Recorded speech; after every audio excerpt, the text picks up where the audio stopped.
You are listening to GHP Radio, powered by iTrackRadio.com, your independent music source.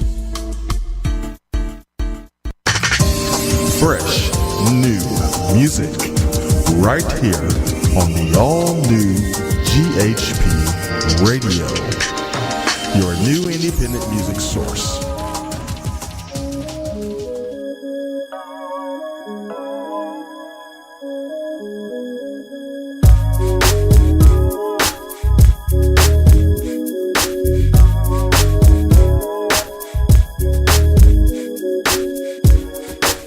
Should you express it when you love someone?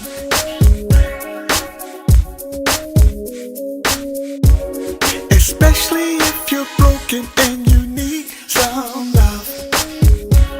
Yeah. Should you just walk away and live to love another day? Or should you try to hold on and build your love until it's strong, 'cause you feel like you're at home? If you decide that you're gonna stay, if you decide just to walk away, I'm gonna love on you anyway. It's alright. And if you decide that the pain is strong and it's too hard to keep holding on, my love is gonna lead you the bone. It's alright, yeah. How can you suppress it when you need someone?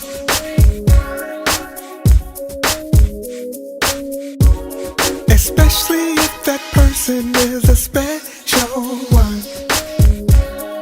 If you know she's a special one. And your heart wants to stay, 'cause love, it don't just walk away. But it's so hard, so say less. 'Cause love is always just a test. I'm gonna do what I think is best. If you decide that you're gonna stay, if you decide just to walk away, I'm gonna love on you anyway. It's alright. And if you decide that the pain is strong and it's too hard to keep holding on, my love is gonna lead to the bone. It's alright. If you decide that you're gonna stay, if you decide just to walk away, 'cause I'm gonna love on you anyway. It's alright. If you decide that the pain is strong and it's too hard to keep holding on, my love is gonna be to the bone. It's alright, yeah.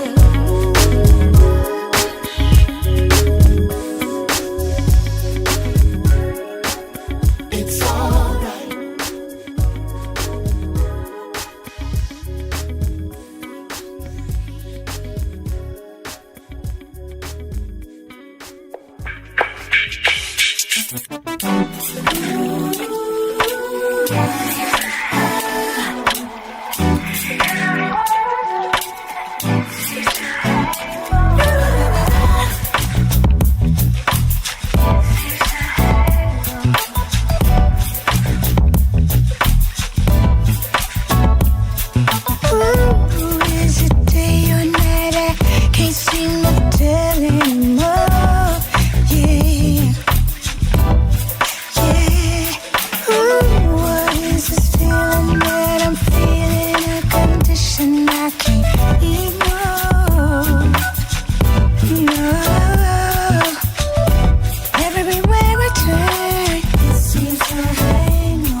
go.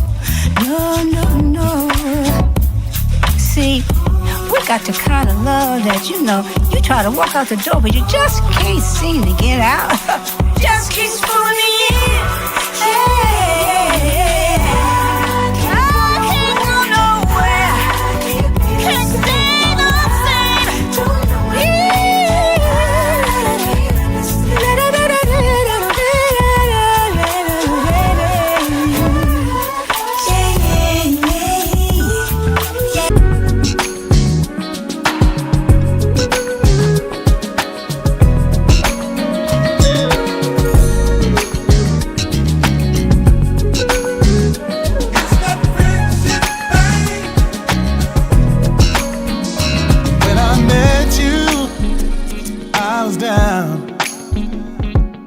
There's a smile upon my face whenever you come around.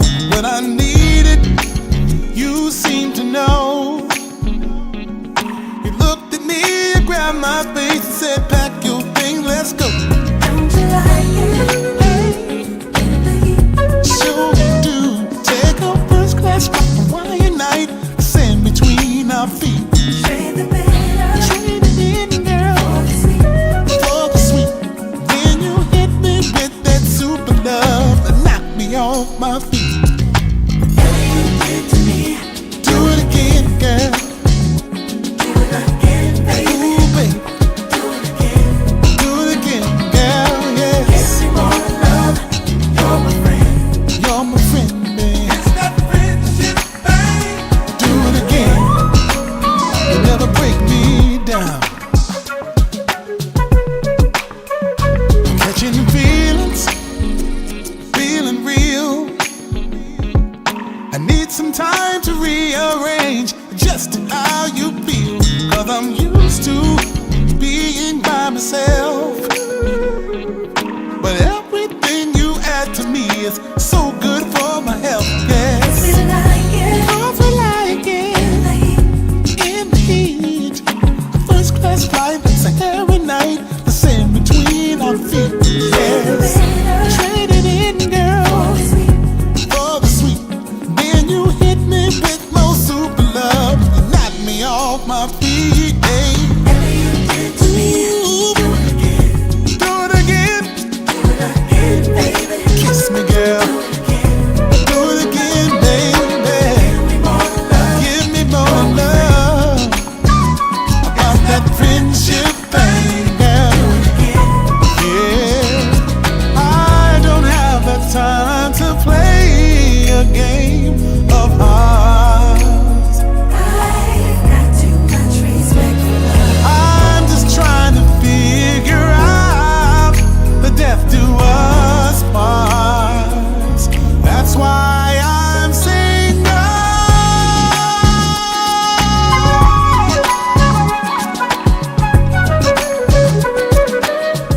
Play out there, play, yeah.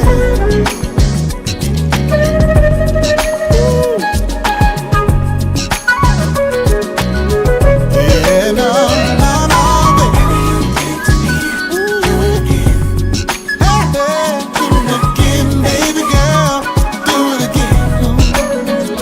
When you love me, kiss me, girl. Hold me down, lift me up. It's that friendship thing. Got me love.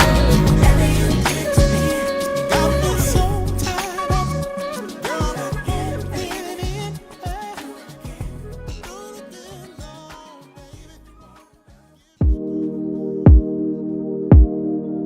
I was just cool and I was by myself. I wasn't tripping, didn't need no. I was so used to being all alone, baby. Yeah, yeah. But you know what you do when it's just us two. Can't seem to find this feeling I know. It gets easier when I'm with you. I like this love pie as the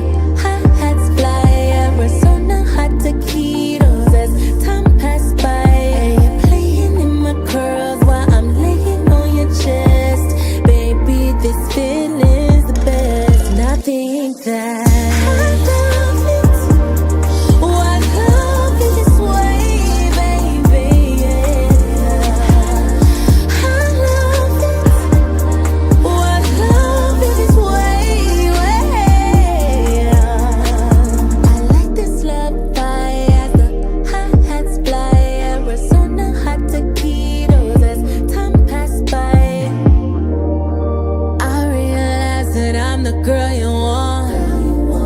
Can't none compete with me, I'm all you need. Baby, I want you to know I need you too, yes. But you know how it is when it's just us two. Can't seem to find the feeling I know. It's easier when I'm with you. I like this love fire as the hi-hats fly. Arizona hot taquitos as time pass by. And you're playing in my curls while I'm laying on your chest. Baby, this feeling's the best, and I know that. I love it. Oh, I love it this way, baby. Yeah, yes. I love it. Oh, I love it this way, baby.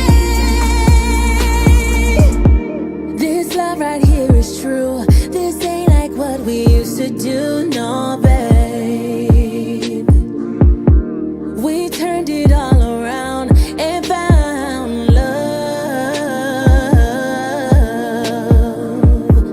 This love right here is true. It ain't like what we used to do, no, baby. We turned it all around and found love, baby. I love it. Oh, I love it this way, baby. Yeah. I love it. Oh, I love it this way.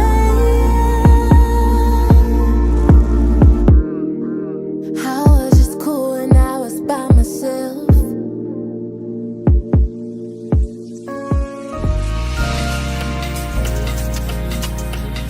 Yeah. Feels so good. Oh, yeah. Fragrance, the sweetest of wine. It's so sensual, a feeling so divine. There's no place I'd rather be. Just the thought of you next to me. A thrill consumes me through and through. I wanna tell the world and make you my boo. When you touch me, there's no higher high. Set my mind free. No limit to the sky. When you talk to me, all my troubles seem to fade. In this whole world, I know this love is here to stay. Claim it, claim it, claim it. Oh, I want to, yeah. Claim it, claim it. I want you, baby. You're my blood. I could search the whole world over and never find anyone as sweet as you.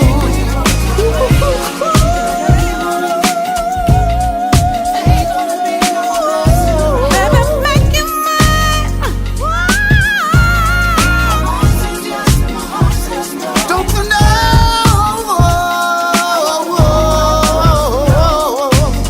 Oh, I love you, baby. We're on to famous. We've been kicking it for a very long time. Baby, you're my boo. The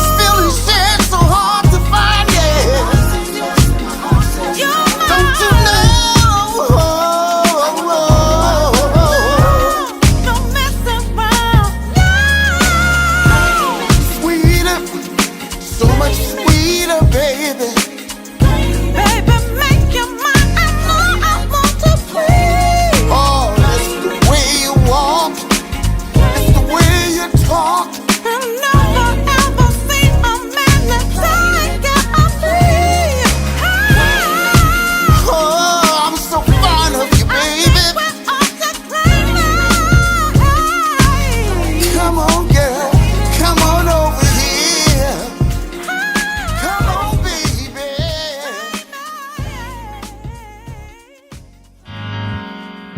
Yeah.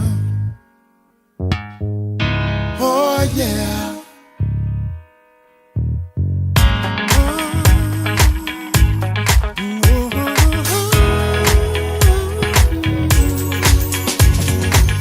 Too many people have too little time to turn around their thinking, but can't you see the signs? Everywhere from old traditions, gotta let them go, 'cause we're losing our minds. There's never been a better time for love. Oh, oh, oh, oh. You might believe what you've been taught to believe, just because somebody else said this is what you need.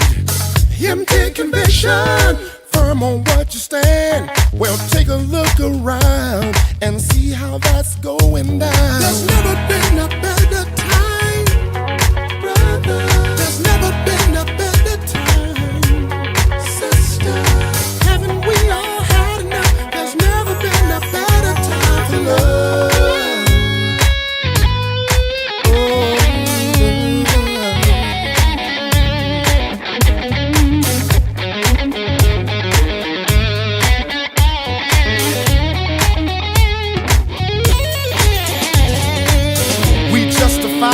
What we wanna justify, make a wrong into a right, at least in our minds.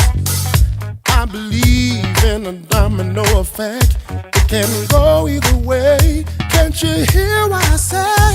Yeah. There's never been a better time, brother. There's never been a better time, sister. Hearts are crying out in desperation, hearing loud and clear in every nation. There's never been a better time, brother. There's never been a better time, sister. Ooh, there's never been a better time for love. Ooh, better time for love.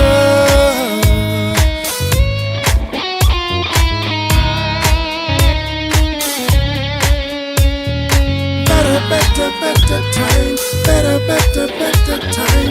Better time, better time, better time. Better time, better time,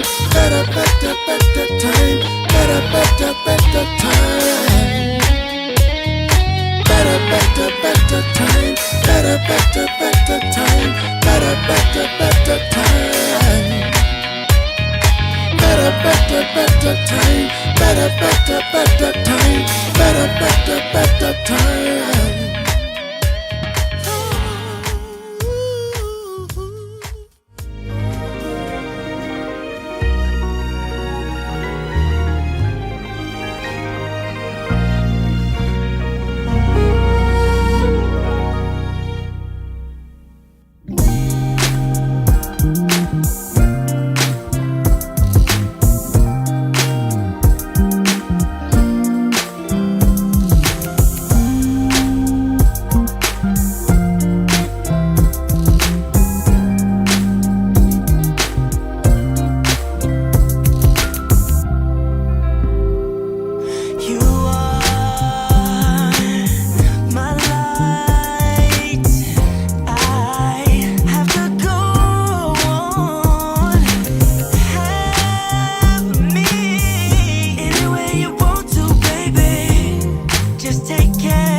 My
Yeah.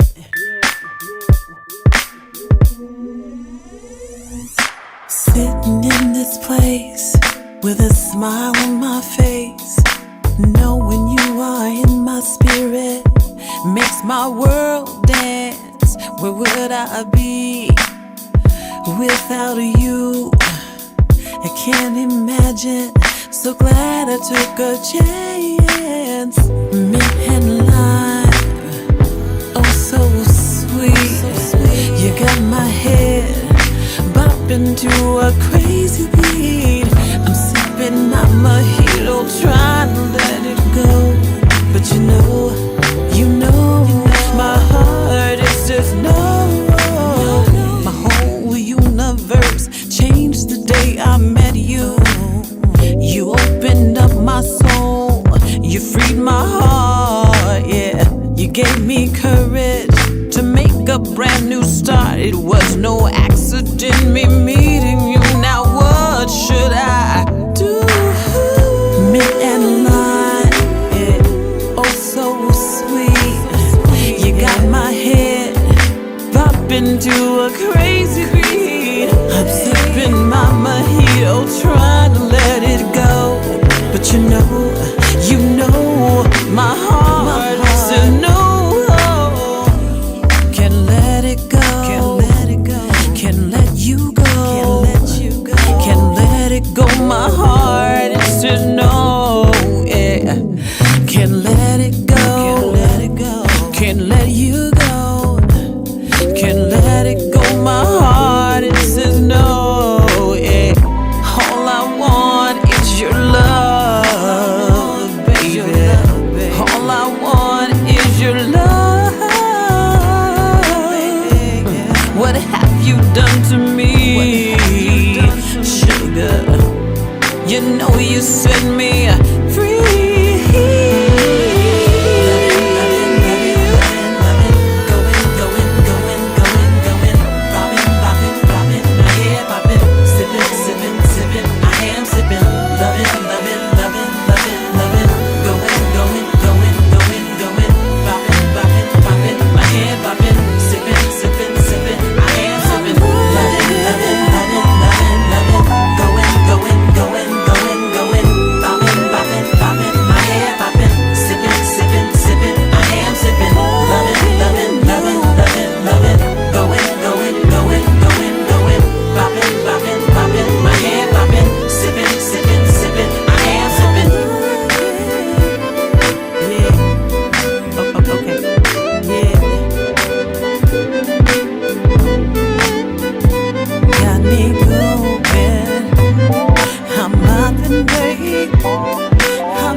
And life, yeah, oh so sweet.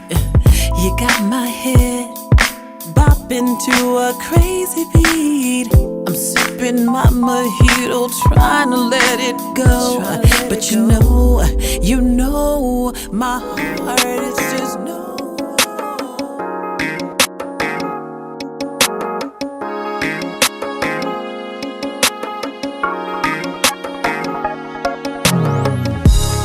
You know, ladies, every once in a while, we feel that sexual desire too.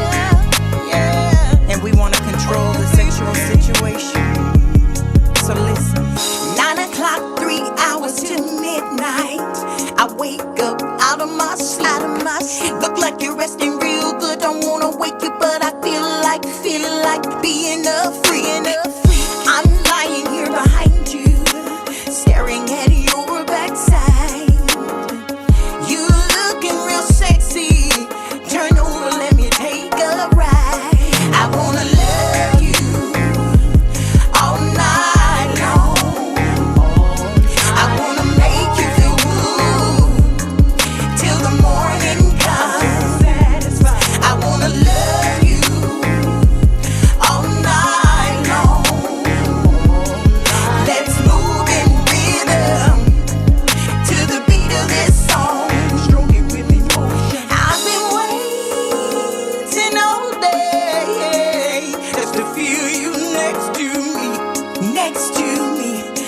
close to me, next to me. Let me give it to you, I won't hold back. Let me free your mind, let's release at the same time. I don't need nobody else, they can't make me feel like you do. The way you hold me, the way you kiss me, the way you squeeze me, the way you wrap yourself around, the way you hold me, the way you kiss me, the way you squeeze me. Here it goes, I just can't hold it back.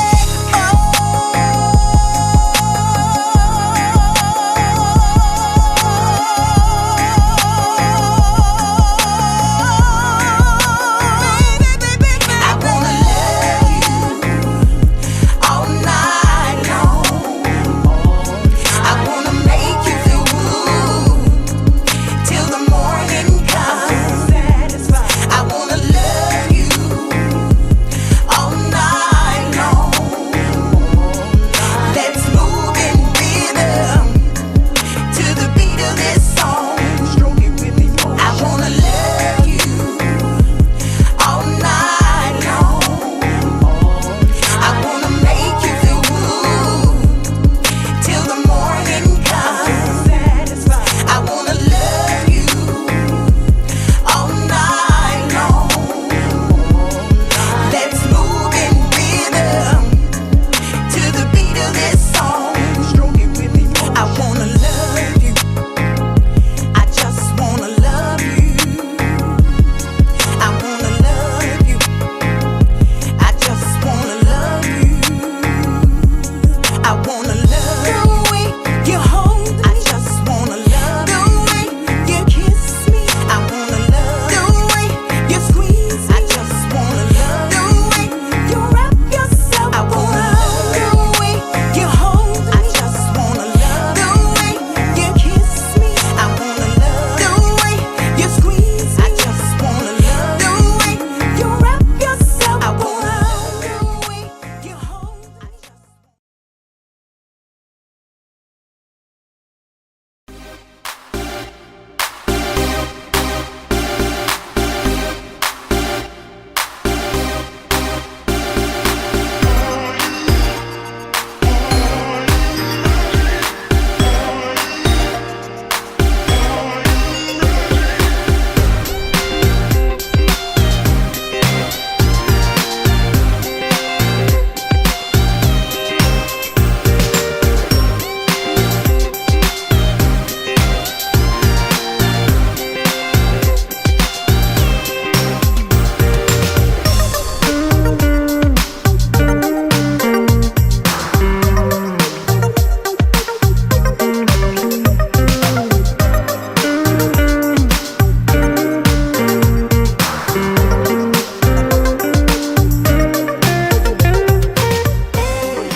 Oh, she said hi, Gary.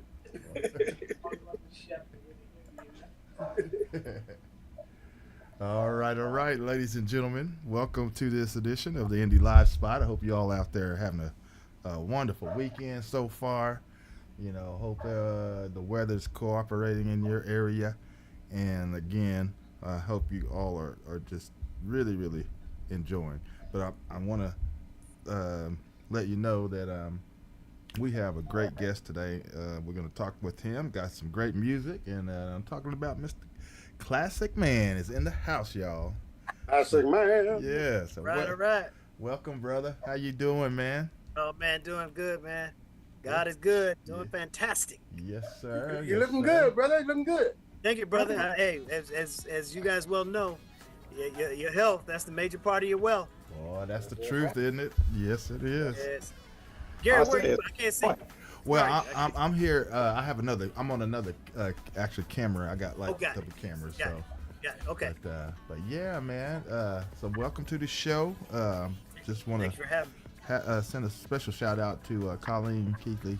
She definitely was the one who connected me with you for the first time because I remember she had mentioned you about last year. I remember she had mentioned something about you or getting you on the show and everything. But you know, Colleen's a sweetheart. Yeah, she's good to go. And she's in the chat room. Hey, Colleen. Hi, Colleen. Yeah. And and today our other co-host, she is on movie set again this weekend. They're trying to wrap that movie up, so she said she didn't think she would be getting out in time to be on the show today. So Shar just want me to tell everybody hello, and she also want me to tell you also, Classic, that she sure wish she could have been here today. And okay. But anyway, welcome to the show, brother. Welcome. Thank you. Thank you for having me. Yeah, so the music, I've heard your music, man. I'm very impressed, very, very, very impressed with your voice. You have that classic sound. That's a great name for you, man, because you stick it right to it. That sound, man, is just awesome. You know, where music was music, you know, people sing about stuff, you know, that means something. And yes. So I really can very much so appreciate that, and just want to give you kudos on that. And we're definitely going to share some of that with our viewers today, a little bit later. But where you actually live, sir? I'm in the San Francisco, Oakland Bay Area. Oh. I actually live about 15 miles from Oakland. Okay. So out of me and Vaughn, I guess you're more close to CTK. CTK's in San Diego. Oh yeah. We both Cali boys. Yeah. He in Southern Cal. I'm in Northern Cal. There you go. Good boy. Now see, you know where I got. I'm not going to trigger Vaughn. Because I'm a native of Compton, California, brother. I got to step in. Here we go. What hood are you from, Vaughn?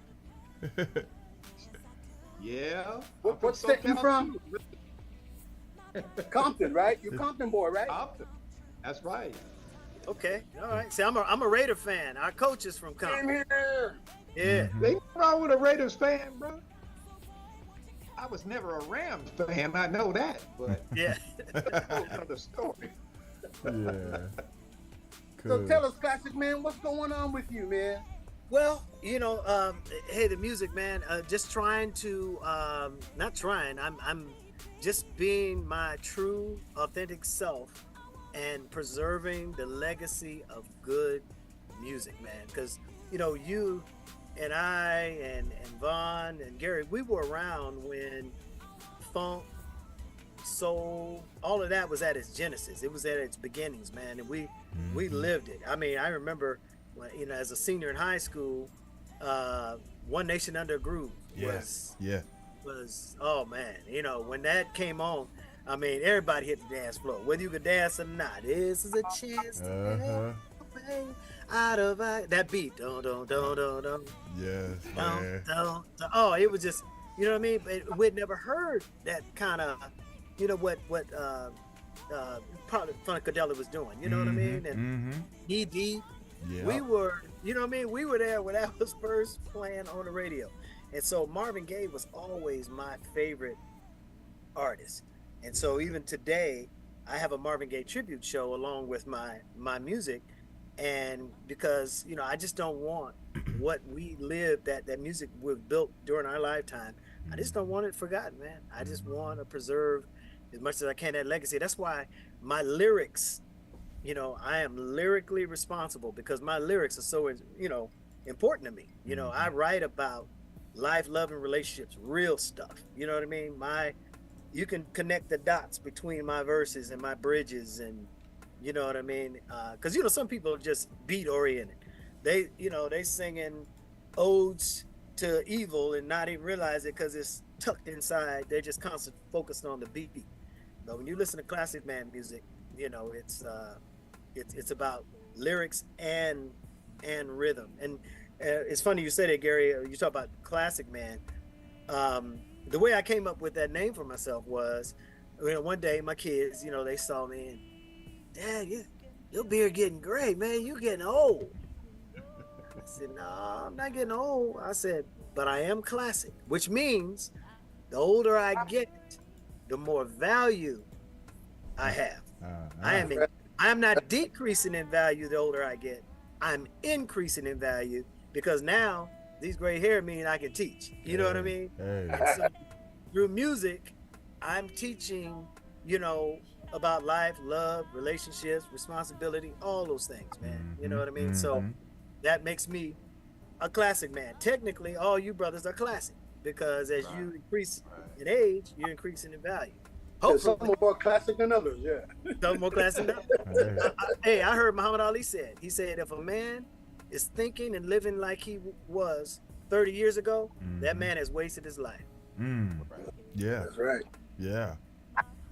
Now, see, you mentioned something about growing up in the funk, our generation, coming up in the funk, and nothing, when you mentioned the P-Funk Parliament, nothing was more funkly epic than when Parliament was hitting the stage for the first time and they were saying the mothership is coming. The mothership is coming. And all you heard for 5 minutes was boom, boom. Yeah. You looked around and your hair stood up on the back of your neck. Boom, boom. Yeah. And then they kept telling us the mothership is coming. They kept telling us, and all of a sudden you see the mothership coming.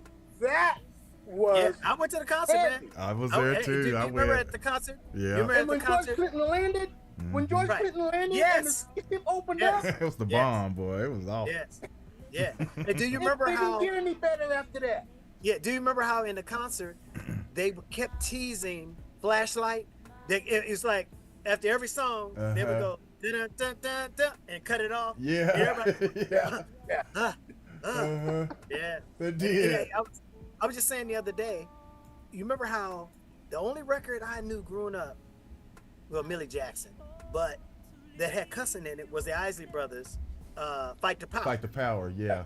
Oh, But you know, because your mama, you couldn't let your mama or daddy hear, you know, cussing on a record. So when we bought the Parliament Funkadelic album, me and my brothers, when did a root off the mother, we would turn it down when if mama was around. No, he wasn't even cussing, but it sounded like it, right? Right. It was like, right. We didn't want her saying, what he say? Yeah. Yeah, right. And she was around. We turned that thing down, man. I know, and that's funny that you say that because I remember that when I was at the age where, you know, my mom was buying me my records, and that was one of the records I told her to buy me. She didn't know the lyrics, so she didn't know. But I do remember that though. That is funny. Good stuff though. Yeah. Good stuff, man. But that was classic. And concerts in them days, man, can you imagine? In them days, all these people were at one concert at the same day, at the same concert. You had Al Green, you have Tower Power, you have Graham Central Station, you have Tavares. This is all on one bill. Yeah. One bill. Hey, have you seen the poster from? It was Marvin Gaye, the Isley Brothers, and somebody else, and 1974, and general admission tickets were $250. Wow. VIP was $5. Yeah. And speaking of Grand Central Station, my high school senior year, 1979, Mr. Parker, our two principal, came on the speaker. He said, I want all those seniors to report to the Berkeley Community Theater. Berkeley Community Theater doubled as our auditorium and a community theater, right? It was on our campus. Yeah. So we all sit, it's 1,000 seniors in my class. So we all sitting and we're thinking, he gonna blast us, we in trouble, or, you know, what have seniors done now, you know? And he goes, hey, I got a special treat for my seniors today. He said, we have a concert that he said, so you guys are out of school for the next hour and a half, so you don't have to go to your 6th, 7th, and 8th period. He says, we have Grand Central Station, and they performed the concert for us, man. Oh, Free. Oh, man, nice. And I love me some Larry Graham, bro. Love me, oh, yeah. Yes. 70s were the greatest. We had the best music, as far as I'm concerned, and the best concerts, and there was no fighting and all that stuff. It was tons of just love, man. It was just, you know, love and fun, man. Yeah. You know? Yeah, I think I see the most love, like, because I do what has gotten me to traveling and in Vegas and all of that is my Marvin Gaye tribute show. And so, man, when you do Let's Get It On, people lose their minds. Yeah. Yes.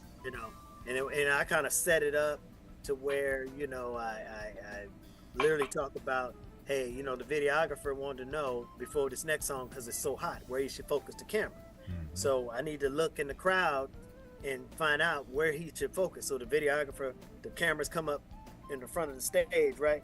And I said, now I'm gonna divide this room into 3 sections. When I point, y'all go crazy, And so the band is playing, what's that James Brown song? I can't even think of the name of it. It's a little James Brown tune they playing, right? Yeah. And the people going crazy. You pointing, da da da da. And I say, hey, you know what? It all look good. Okay. Hit it. I tell my guitar player, Franklin, hit it. Well. People lose their mind. They go off. As soon as they hear the guitar. That is one of the greatest love songs, man, ever written, though. It really is. I tell you what's funny, though, is at the cookouts and stuff, when you see these grandmothers get up and you play off, you see them old grandmas start going, oh! They're having their PSD flashback memories. Yeah. Because your grandma used to be young and fine. Right, but that's what, and you guys know this as musicians, as singers, as DJs, you guys know that's what the preservation of the music is all about, right?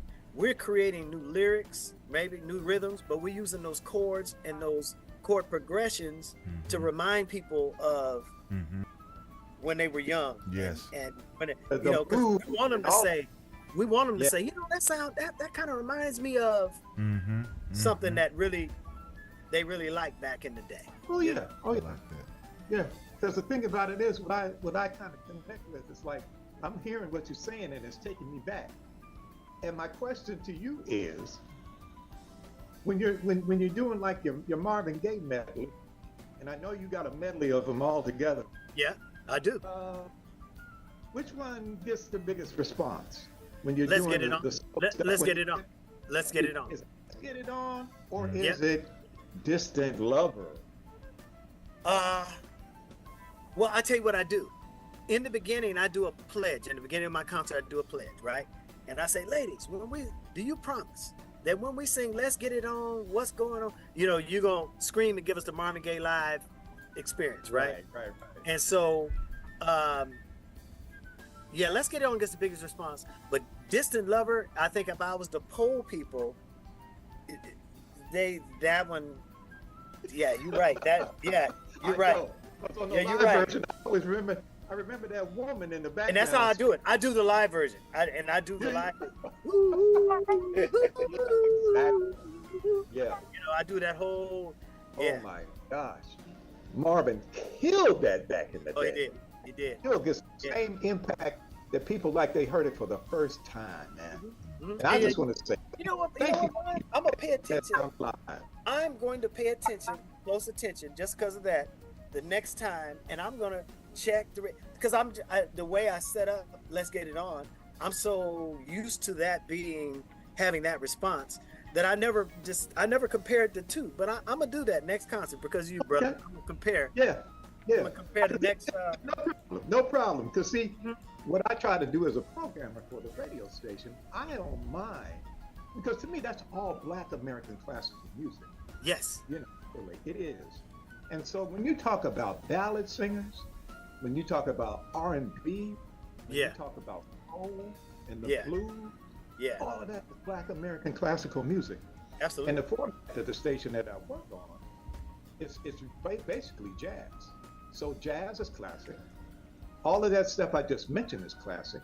Yeah. And when I try to find that blend, that mix, people are constantly listening to some. It is the greatest music ever ever recorded on vinyl. Right. It is. Or it is. Cassette, or on CDs, or stream. Yeah. If you think about it. Yeah. It's the most impactful music from around the world. Yeah. It's funny. It's funny you say that, Vaughn, because one of the things that's important to me is, we invented a lot of genres, right? Yeah.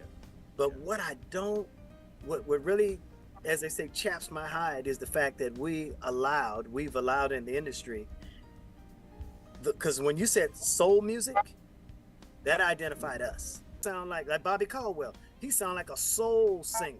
You know what I mean? Mm-hmm. That identified us. And so now we have a term called Southern soul, but man, it used to just be soul. It used to be actually a category, soul. There's no category in the Grammys anymore about soul music. Right. And that I just hate that we allowed that to go, man, to die. So, but I refer to myself as a soul singer, man. I mean, that's how I refer to myself. I don't sing rhythm and blues. I understand why rhythm and blues was invented is because they didn't want to call it race music anymore. You know what I mean? And you know, because the radio stations wouldn't allow certain stations wouldn't allow us. So I forget the guy's name that invented that term, rhythm and blues. Anybody? Alan Freed. Alan Freed. Okay. Yeah, he invented that term to appease, you know, a people. But man, who you talking about? We know who you're talking about, bro. You know. Right. And so, you know, it's like that line from the movie, The Five Heartbeats. It's, you know, when they told them, you know, they had a big hit and they showed them the album cover. And that scene where they had like a bunch of people on the album cover. And I think it was the character that Leon was playing, which was Robert Townsend's brother. Right. And he told him, he said, this ain't nothing, this, you know, we didn't cross over. This is a double cross, you know. Right. And there you go. Yeah. Basically, that's the way it's always been. You know, they have portrayed who we are as a culture. Right. And monetized everything. Right. But it's left up to us. We couldn't be representative of the art form we created.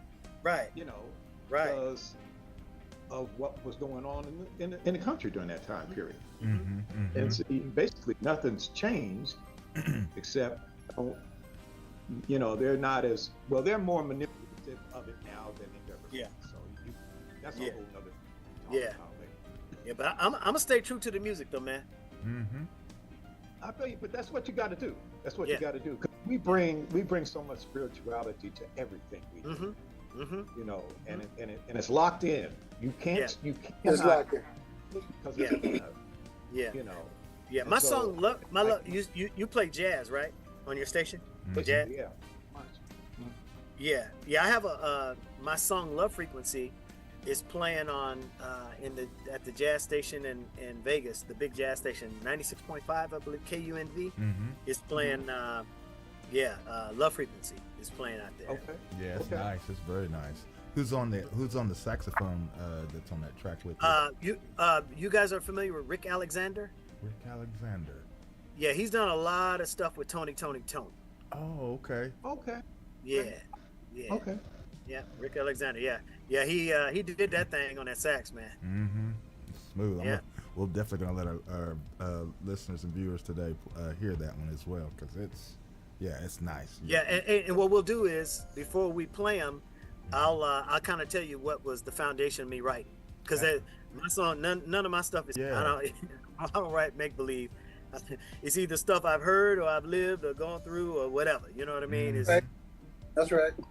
Yeah. You were talking about the Five Heartbeats and the five guys on the poster. It kind of reminded me of that once. What was it? Cadillac Records, when Mos Def was playing Chuck Berry, and Chuck Berry said, "Yeah, well, I'm Chuck Berry." He said, "You ain't lying." And he said, "See that post over there? That's me, Chuck Berry." Yeah. Well, you ain't playing here. Yeah. Right. You know one of my favorite. He took his poster, right? Right, his poster, yeah. They'd never seen it. But you know one of my favorite scenes from that, it's so many scenes in Cadillac Records I love. But one of my favorite scenes was when Mos Def and Leonard Chess were at the radio station, and the guy told Leonard Chess, he said, "I'm gonna make you rich and I'm gonna make you famous." And Mos Def said, "I'm rich and me." Okay, can we change chairs? And then he sat down. Remember, he sat down and said, "Now this feels nice. I like it." Yeah. Classic. Yeah, that's very nice. Now, Classic. Going back, I was, reading a little bit about you and everything, and I guess at one time you had a brother that you did some a dual group with. Is that right? You in the a duet? Yeah. Yeah, a brother with you. Yeah. My brother. Many of you know him. You know of him, but you don't know he's my brother. Oh. You guys remember a group called Club Nouveau? Oh yeah. Jay King. Yes. And my brother is Samuel, the guy that did all the lead singing. Oh my gosh. Wow. Yeah. Okay. Yeah. Lean on Me, Situation Number 9, Jealousy. Yeah. Yeah, that's my brother. And that's your brother. Oh my goodness. Yeah, so we had a duo. We called ourselves Secrecy back in the early 2000s. Yeah. 2007, 8, somewhere around there. Yeah. Wow. Yeah. They had some hits back in the day, man. Oh yeah. Yeah. Right, man. Mm-hmm. Yeah. Yeah. And he went solo, didn't he? Yeah, he went solo. Matter of fact, when he Yeah. went solo, he ended up having the number one song in the nation. It was called Yeah. a song called "Get With the Program." Mm-hmm. Yep. So That's you it. like what you see. I Yeah. remember him on Soul Train when I Yeah. said that. Yeah. Mm-hmm. Wow. Yeah. Okay. Very Yeah. cool. Right We all, on, right got on. we all got our start in my dad's gospel quartet because I play guitar. That's what made me learn to play guitar, man, playing my dad's gospel quartet. Matter of fact, Raphael Sadiq, we Yeah. knew him as Ray back then. Yeah. But we all used to sing in the same gospel quartet back in the day. Wow. Okay. Yeah. I thought This there was story- some kind of connection there. Yeah, the Bay Yeah, Area is full of connect. I don't know if you guys know Jubu Smith, the guitar player. He used to be with Frankie Beverly, and Yeah. we all. His dad had a gospel quartet, and like every third Sunday, we all be in Oakland at this, same 20 groups playing, on these programs. That's where we're teenagers, man. That's where we got our start. Wow. Very cool. Very cool. Man. That's you know what? I'm sitting back and I'm realizing that's Old Town. That is Old Town you're talking about right there, bro. I mean, I'm just thinking in my head right now. When I was a kid growing up in Compton, and my mom used to take us to the supermarket, and sometimes the radio station would always be playing Sly. And Man, you're talking I love about Sly, a man. man that kind of flipped on everybody. He changed the game, man. He did. One of the He did. impactful He did. hands And I that had changed. my uncles loved him, man. Oh my gosh. I'll tell you what was also cool about that, Bond. Growing up, and I'm sure you and your siblings used to do this too, Classic Man. It's like you used to sing, who can sing the song? You're waiting in the car for your mom or dad to come, whatever, right? And then the radio would come on, and then you would say a song like "Express Yourself," and then you and your brother would say, "Who can say it better?" No, I can never express yourself. Things like that. You have flashbacks of that stuff. Let me tell you my flashback of that song. This is my flashback of Express Yourself. My dad was the leader of the gospel quartet. He could sing. My dad could sing. The Blind Boys and all them cats. Those were his. He loved him. He loved blues and gospel, right? Yeah. My dad he was a truck driver. He come home one day. He said, "Man, the no singingest brother I ever heard in my life. I just heard a song on the radio. This is a no singing brother." My mom said, "Who's singing?" He said he was singing "Express Yourself." Yeah. Express Yourself. And hey, to this day, that song is on every commercial. Every time commercial. it's on the TV, right? Yes. It's on every commercial. That's my memory of that song. Dad come there and talking about, what a no singing his brother I've never heard in my life. This got a song on the video. I came full circle with that, Classic Man, because Brother a friend of my mentor, one of my mentors, was actually playing on that album, on that record, and that was the great Al McKay from From the Fire. Okay. Right? And he did that in Loveland and a few other things though, but songs like that, express yourself. As kids, you thought you could do who could do it better, but that's the kind of stuff that we grew up with, and that's when soul music was soul music, nothing else. There wasn't R&B. It was just soul music.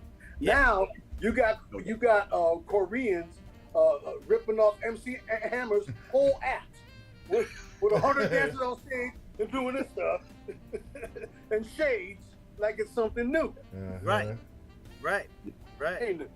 The song, what got me was, my brother and I, what caused us to really want to sing was my aunt bought us the ABC album. Oh yeah. For Christmas. She got it for us for Christmas. And when we put that thing on, and then in the Bay Area in those days, it was one, when I was a kid, grade school kid, it was one main station. It was called KDIA. Then when I got to be a teenager, then it was KSOL, right? But KDIA would be playing the Jackson 5, man. And we heard them songs. And then me and my brother, Sam, we had another brother, God rest his soul. He's not with us anymore, but he was, you know, he didn't care too much about, he was like Tito. He'd be in the background. But me and Sam, we be vying over who gonna sing Michael Jackson stuff. You know, I got this one, I got that song, I Want You Back. Okay, I got ABC. You know, and put that album on, man. And that really started us out. And then it was over for me. I can still remember it like it was yesterday. We going over the freeway. There was a town, you know, Oakland's divided into east, west, and north, right? Yes. I guess there's no South Oakland, but anyway, east, west, and north. And so we were going over a exit called West Grand, and there was a lot of soul food restaurants on this street called 7th Street, right? And we were going over the ramp, and I heard, "You and I must make a pact." I was like, "That's that kid again?" Oh, it was over for me. But I heard I'll Be There, bruh. Hey, let me ask you guys this. Do you have songs that you hear, and as a kid, it remind you of the soul food restaurant? Oh yeah. And the barbershop. Yeah, in the barbershop. You know which one reminds me of the soul food restaurant and the but mainly the barbecue place and the soul food restaurant? What's that? Tyrone Davis, Can I Change Your Mind? Oh yeah. There you go. Every time we were going, it seemed like that song was playing. And you know what it was at your mom and dad's house parties? Oh man, making love with no. Oh yeah. Yeah.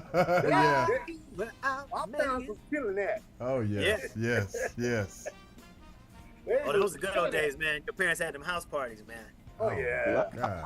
I got one for you. Oh, yeah. I got one for you. Me and my older brother used to get haircuts on Saturday. My dad used to walk us to the barber shop. It'd be early.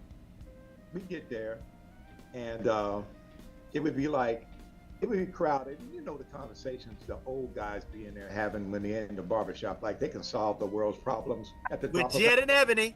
Yep. That's right. They be talking about the Dodgers, the Giants, the Rams. They had the conversation going on in there. And so me and my brother would sit down and we'd be waiting for our haircuts, and he'd tell the barber, just give him the Covadas. Yeah. That's everything. Yeah. So we get a haircut and everything, and me and my older brother would be sitting down waiting to get it. And all of a sudden, there was one particular song, and he would have the jazz station on in the barbershop, right? Right. And every Saturday, we would always hear the Sidewinder by Lee Morgan, you know, and constant. And so I used to figure out, okay, so when we come in, is the Sidewinder going to be playing? You know, we were like 5 or 6 years old. But you knew the Sidewinder. Yeah. Man. Yeah. And that song stuck with me.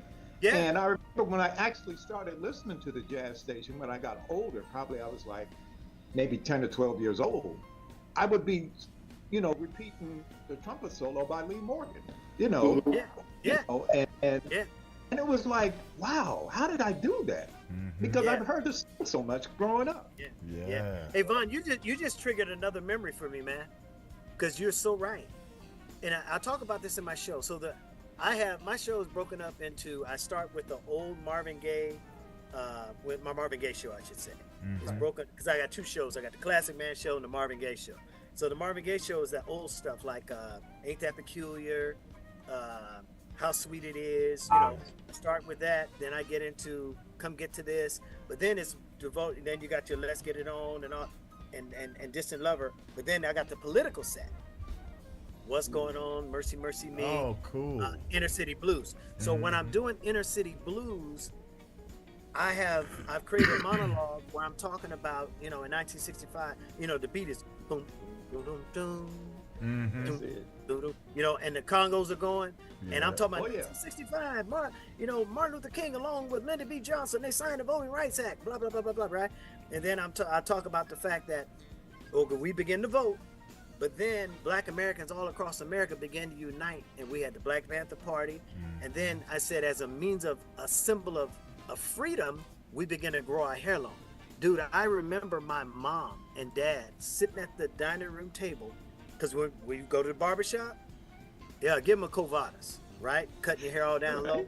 But my mom and dad sitting during the 60s, sitting at the table saying, hey, because it was a movement, right?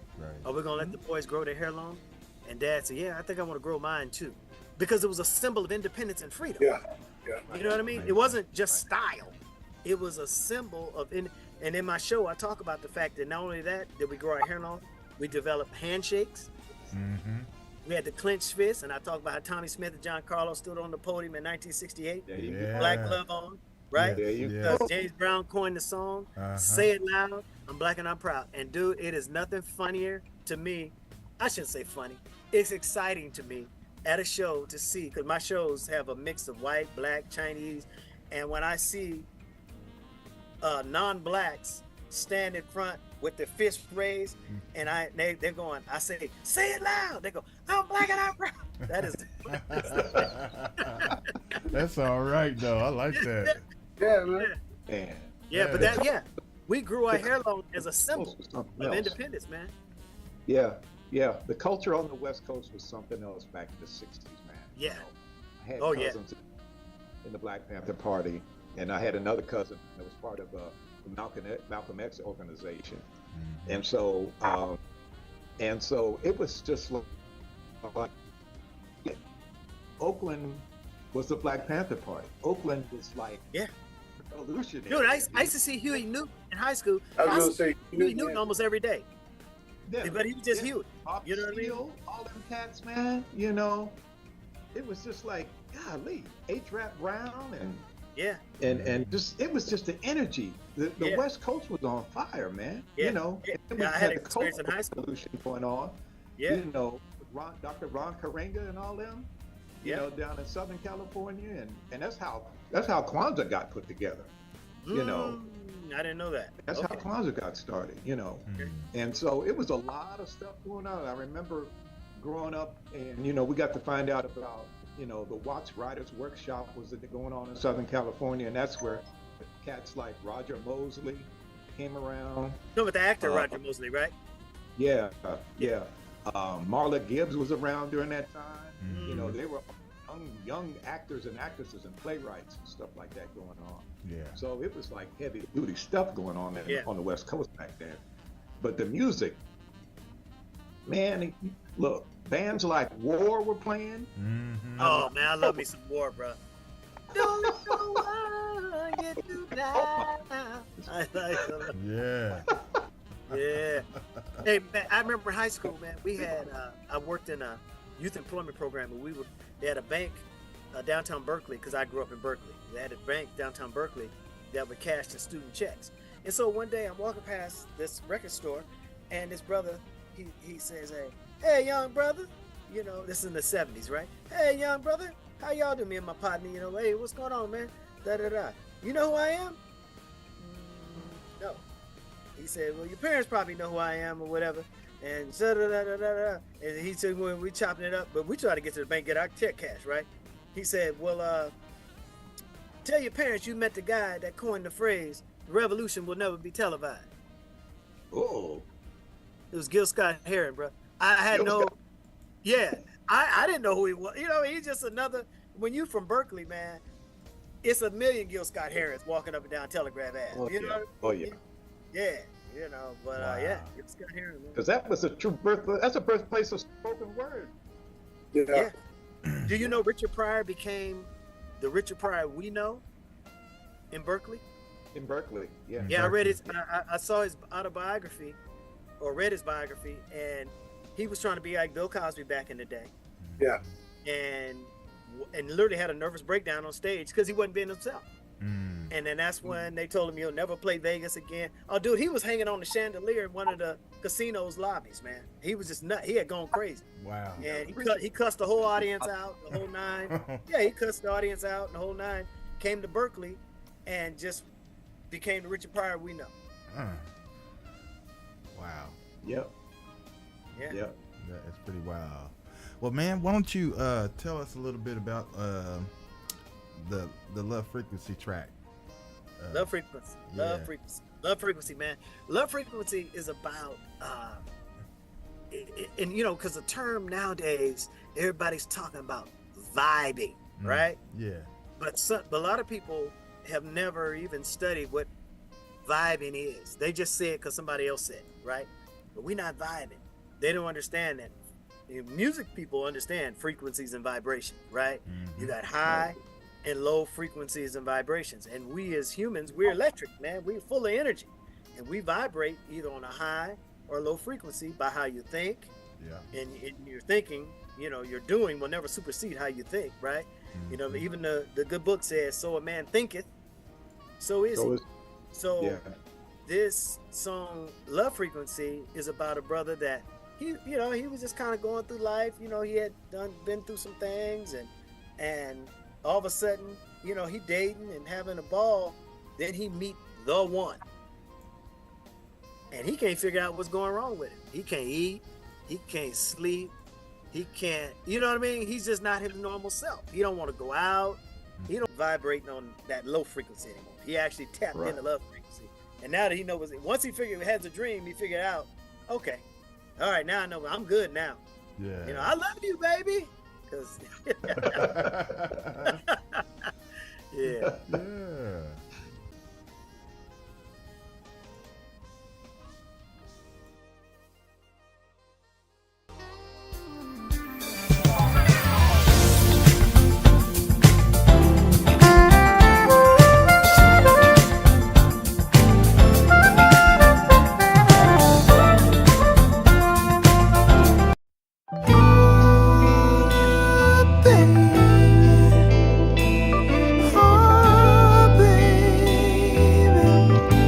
Antoine, let it run, man. I need to get this out.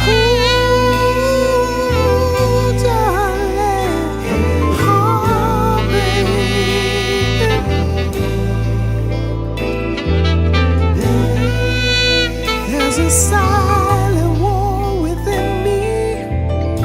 Love's fighting for position, baby. Disarmed and defenseless. I have no more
thought of you, baby.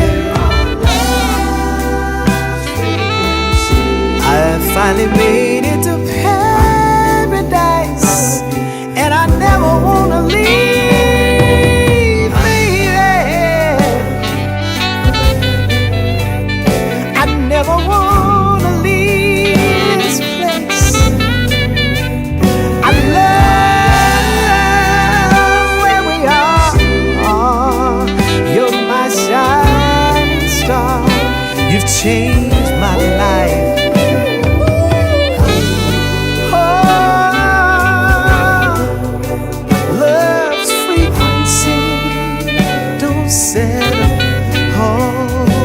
Stay on and get on. Love's frequency.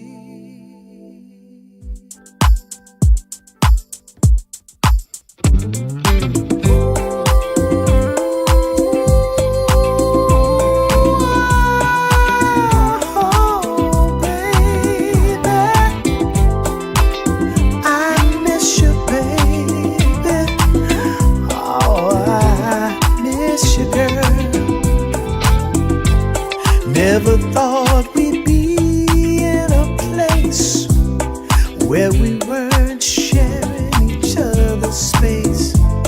You leaving me, baby, has happened so very fast. Yeah, girl, it's really, really, really been hard for me to grasp. Oh, what do I do next? Do I call her, leave her alone? Do I text? 'Cause now when I'm at home, baby, I feel so all alone.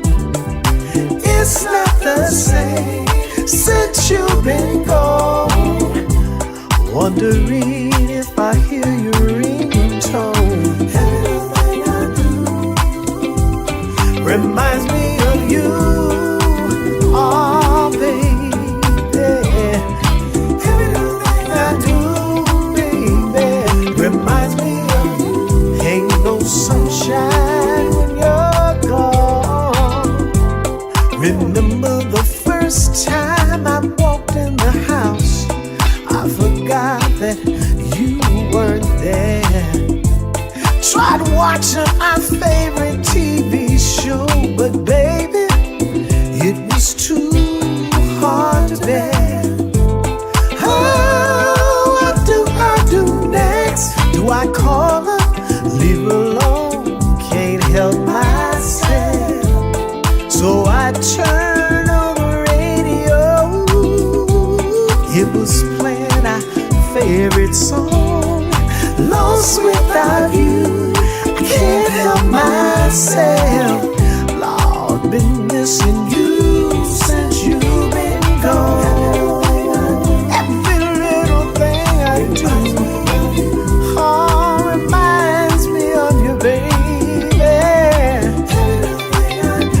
Everywhere I go, everything I see, oh, darling.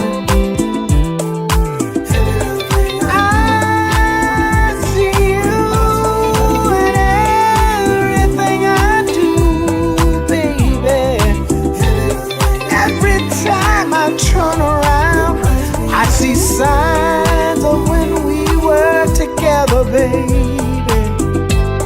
Went to our favorite club, all of our friends were there. I went to the store and saw the lady who does your hair. Went to the closet to grab my coat, and when I opened the door, I saw one of your love notes. Every little thing, oh, reminds me of you, baby. I just don't know how I'm gonna make it, baby, through the days, the weeks, the months, the years. Oh, baby, reminds me of you.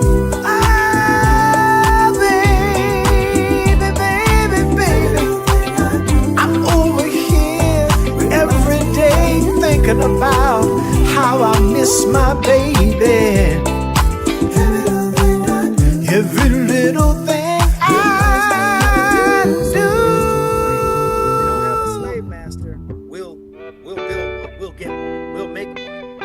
And that's what religion. That's what religion is. It's like a slave master. You know, we don't trust the Holy Spirit to guide Vaughn or to guide CK about what to do and what not to do. You know, so, I tell people, man, because people don't know the true definition of religion. Religion is to control. Absolutely. Yeah. And Yeshua, he hated religion. Yeah. He called them snakes, you viper. You know what I mean? Right. You hypocrites. He hated them. If I use that word. Yeah. But he didn't like it. That's true. Man, we getting in some good conversation here. But we are back, and man, that music. Man. Well, we can go in all directions on this show. I know, right? Hey, that's what happens when you got three brothers, man. Hey. Yes. Absolutely. But bunch of boulevards, avenues, and side streets. I want to say this because it's like all of us are close to the same age. Yeah. You know? And sometimes I kind of get caught up in the fact that we are the last baby boomers. You know, we're that last generation of them. And there's a lot going on with us. Right. You know, because we see change, we see insecurity, we see bizarre things happening. We're at that. It's an age in time. Yes. And it's our time to see this stuff.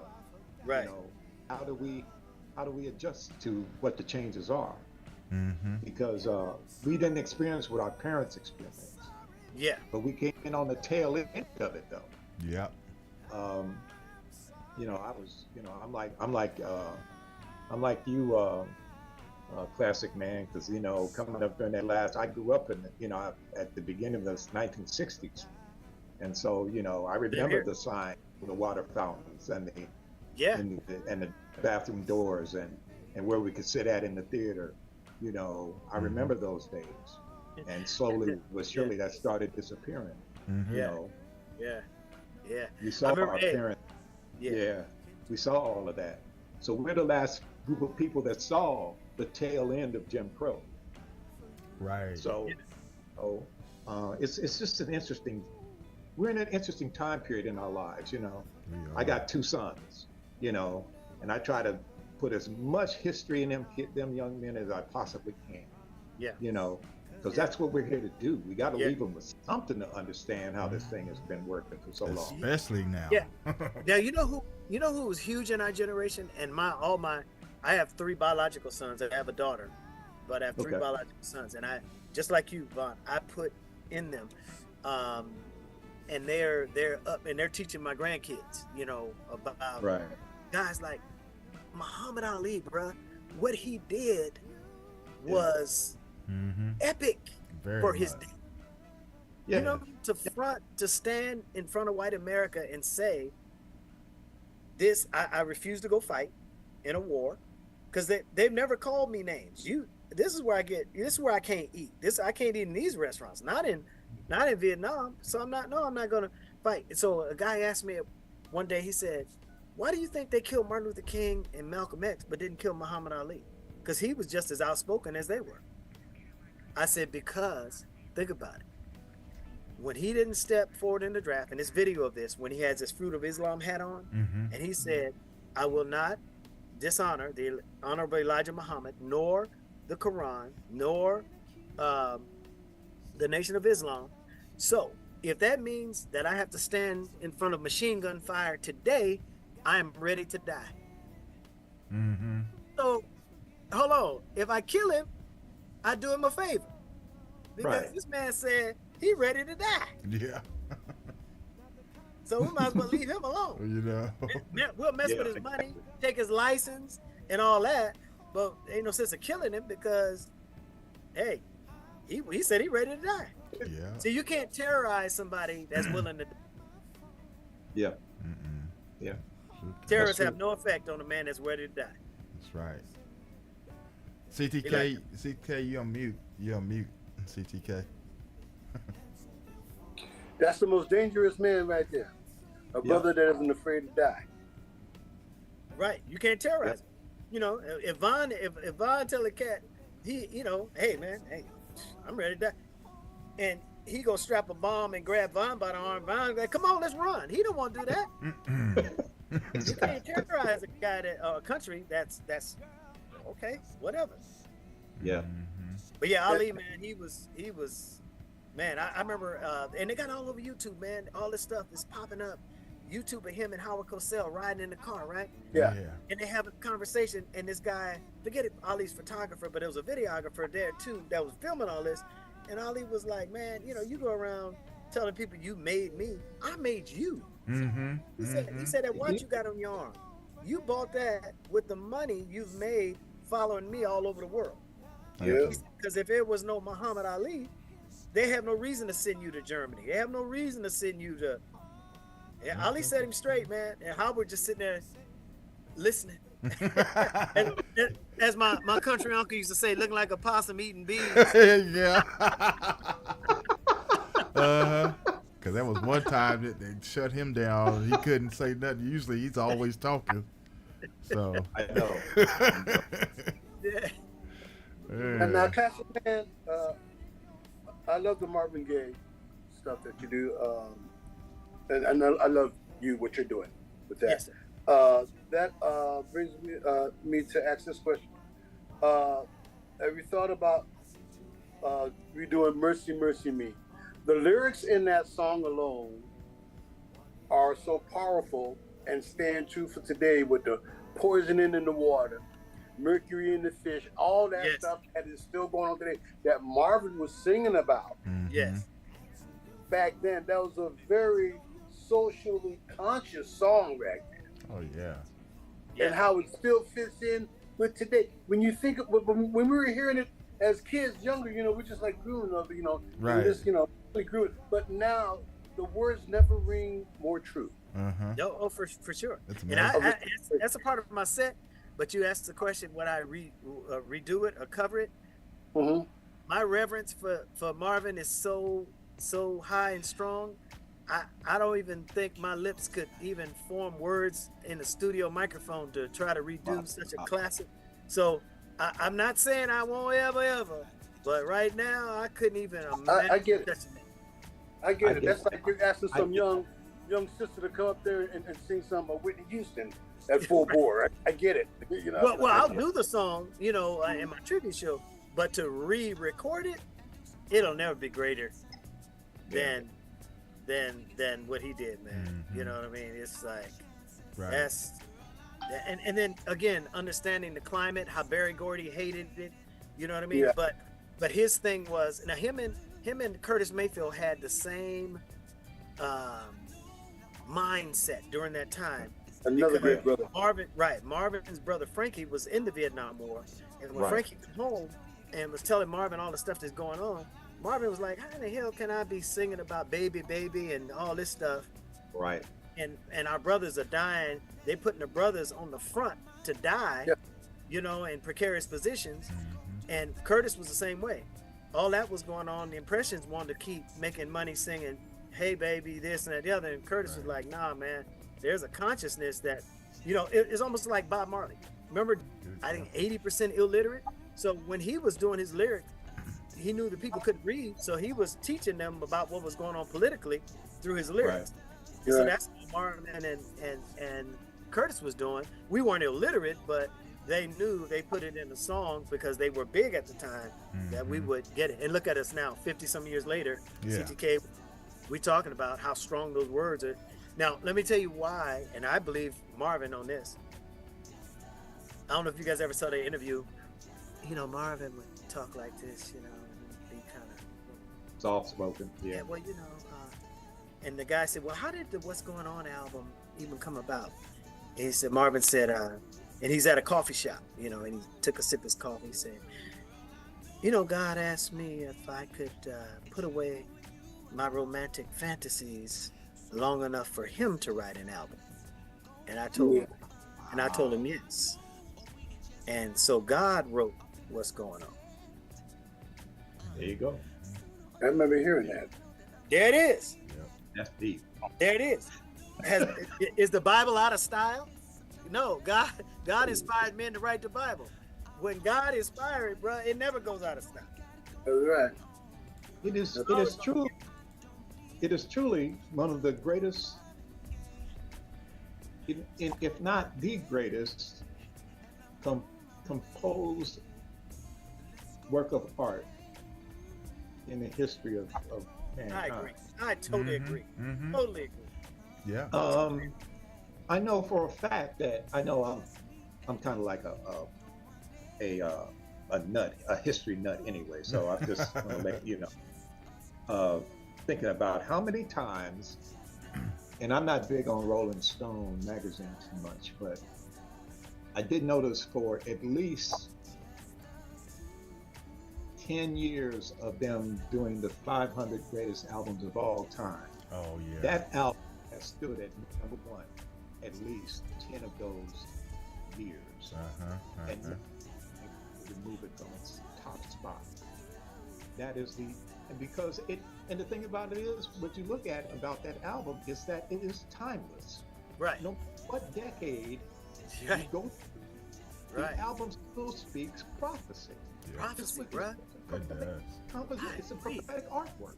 Yes. You know, and every time you move through, every 10 years, that album is still relevant. Very much so. Right. And you know that, and that's and how that was written, that because that's the lens I kind of look at my music through. Yeah. So when I write, for instance, like Love Frequency, right? That's not gonna go out of style because that's always going to be, right? It's all But, yeah, you know, yeah, and the one I don't know if Gary played it, but I know we heard a tick of it. Every Little Thing I Do. That song was written. I wrote that song in about 10 minutes after a breakup, and you might sometimes the brothers our ego get involved, but then after the pragmatic part of it's over, no more phone calls, you're not gonna see the person, and then all of a sudden you start seeing things, and little things remind you of when you two were together. That's what that song is. Every Little Thing I Do. You know, he said, it starts out, he said, never thought we'd be in a place where we weren't sharing each other's space. I mean, I'm sure every divorced person, that verse of the song, when I say, walked in the house and I forgot you weren't there. Yeah. Remember the first time I walked in the house and I forgot that you weren't there. You know, went to watch our favorite TV show, but it was too hard to bear, you know? Yeah, like, yeah, that's real, you know? It's very real. It's extremely real, man. Yeah. Oh, man. Very cool. I just want to backtrack back on the album, What's Going On. I'm thinking of my two favorite songs on there. And I think the one, it's really the combination of, because the whole album is like an elegy, because one goes into the other, and it's a beautiful tapestry of sections of life as you go through the first section of side A. So, What's Happening, Brother? Man, don't get me started on that one. Look, What's Happening, Brother, and the one, when he goes into God is Love. Oh my gosh. Don't go and talk about my father. Oh my, no, I know. Oh my gosh. It just kills, Dude, the first time I sang with the Legends of Motown, first time I sang What's Happening, Brother, it was the first time I'd ever sung it in front of 3,000 people. I was so excited because I just wanted to say the line, hey baby, what you know good, just get back like you knew I would. War is hell, when will it end? When will people start getting together? I just wanted to do that, man. I was so excited because I had never sung it. You know what I mean? And I love that song. Yeah. What's Happening, Brother? Yeah. That's good stuff, man. It's good. Man, oh my gosh. God is my friend. Ooh. All he wants for us is to love each other. Yeah. Man. So you listen to Marvin from way back then, and then you stepped I can remember the into- first Marvin song I ever heard. But then when he came out with the album, the Sexual Healing album, let's I didn't like After the Dance and all that. I didn't like Sexual Healing because to me when he changed labels, Yeah. his music was in my opinion was whack. You know, when you like the I Want You album. Oh Yeah. my God. Yeah. My God. That the music and you know song remember the album that had I Want You Sure Love to Ball. I mean Marvin always had Gosh, yes. man. And that's another that tune? Yeah. The orchestration on that thing? Yes. What? Yes, that's what I'm saying. But he go over when he went over CBS and did Sexual Healing, you know, just that electric drum and you know. Yeah, it kind of went to the popish area, didn't it? Yeah, you know, and I do Sexual Healing, but guess what how I do Sexual Healing? When I do Let's Get It On, I vamp. You know, I got a vamp. I do at the end. Yeah. And so it's the music. It's the music to Let's Get It On, and then I just break in the bed. I'm hot just like an oven. But we already in the Let's Get It On group.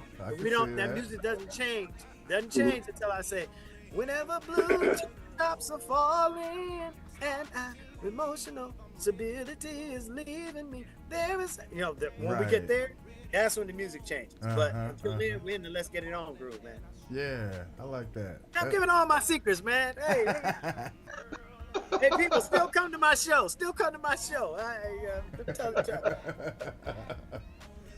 And Alan Thicke Jr. didn't think we were gonna recognize his Marvin Gaye ripoff in that one song when he was doing. Oh, you mean Robin Thicke? Robin Thicke. I said Alan Thicke's son. Yeah, Robin Thicke. Yeah. Yeah. Didn't think that we would recognize, our old heads like us wouldn't recognize that. Come on, man. The first time we heard it, you knew what it was. Oh no. Right off the bat. The only person I could blame for that whole fiasco was Pharrell. Hey, but let me tell you the manly song that I do. I just started doing it the last 2 years. That I mean, I hear the brothers, you know, usually I do concerts, you know, I hear the ladies, but the brothers roar. Matter of fact, test question. What song do you think I'm talking? It's a Marvin Gaye song that I do that the brothers are just like, yeah.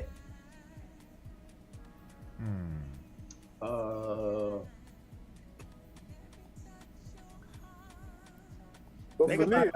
It's a manly song too. I always like the way he did Grapevine. I think it's. How long ago can I go back? Go back as far as you want to go. Grapevine was it for me. I do know what album it's on. Let me say this. It was I'm gonna give this. Look, we playing 21 questions now. It was from the soundtrack of a movie. Trouble Man, baby. Oh. Man, when I hit. That was our theme song. Yeah. You hear the brothers roar, man. Yeah.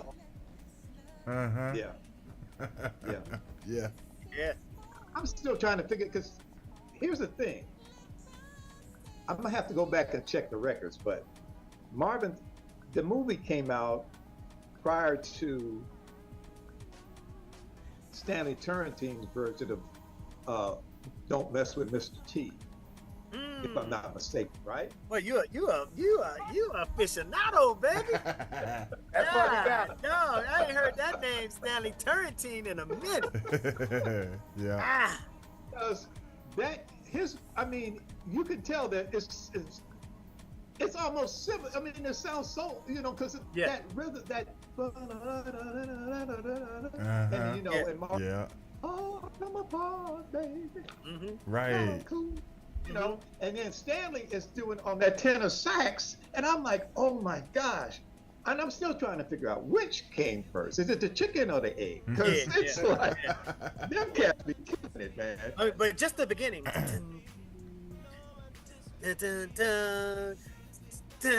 Oh, exactly. Yeah.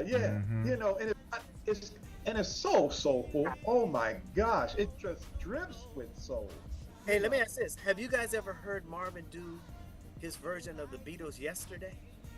Yes, I have not. Yes, I have. Yeah. Gary, you should play that one next time, man. Yeah. Gary, it is the best. You can never go back and listen to the Beatles version ever again. No. After hearing that. Wow. Okay. I'm about to go check that one out then. Well, shoot, I can't hear the same version of the national anthem no more. Yeah. Hey, I did. Hey, go check out my YouTube channel. Check out my YouTube channel, and I wrote a version of the national anthem, but I did it to the rhythm that Marvin did that national anthem to. Oh boy! But I wrote different lyrics to it. Okay. But I do it to that rhythm that Marvin did, and I always said if I ever get on the national stage and they want me to do the national anthem at a big game, I would do it in the vein that Marvin did. I would go back, look at what color suit he had on. It was double-breasted. I'd put on the shades, and I would do it the same way he did it. In that. That would be cool. That would be. I just remember the look on the Lakers' face as they were playing the Boston Celtics in the championship series. I'm just looking at their faces, and they're looking up at the ceiling. Because nobody ever heard that. Nobody ever heard that, bro. Oh my goodness.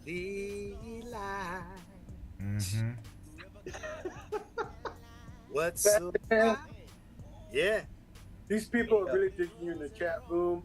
They have nothing but good things to say about you, Colleen, and Gia, Miss Gia Hyatt, and Keith, and Harry Nixon, and all them.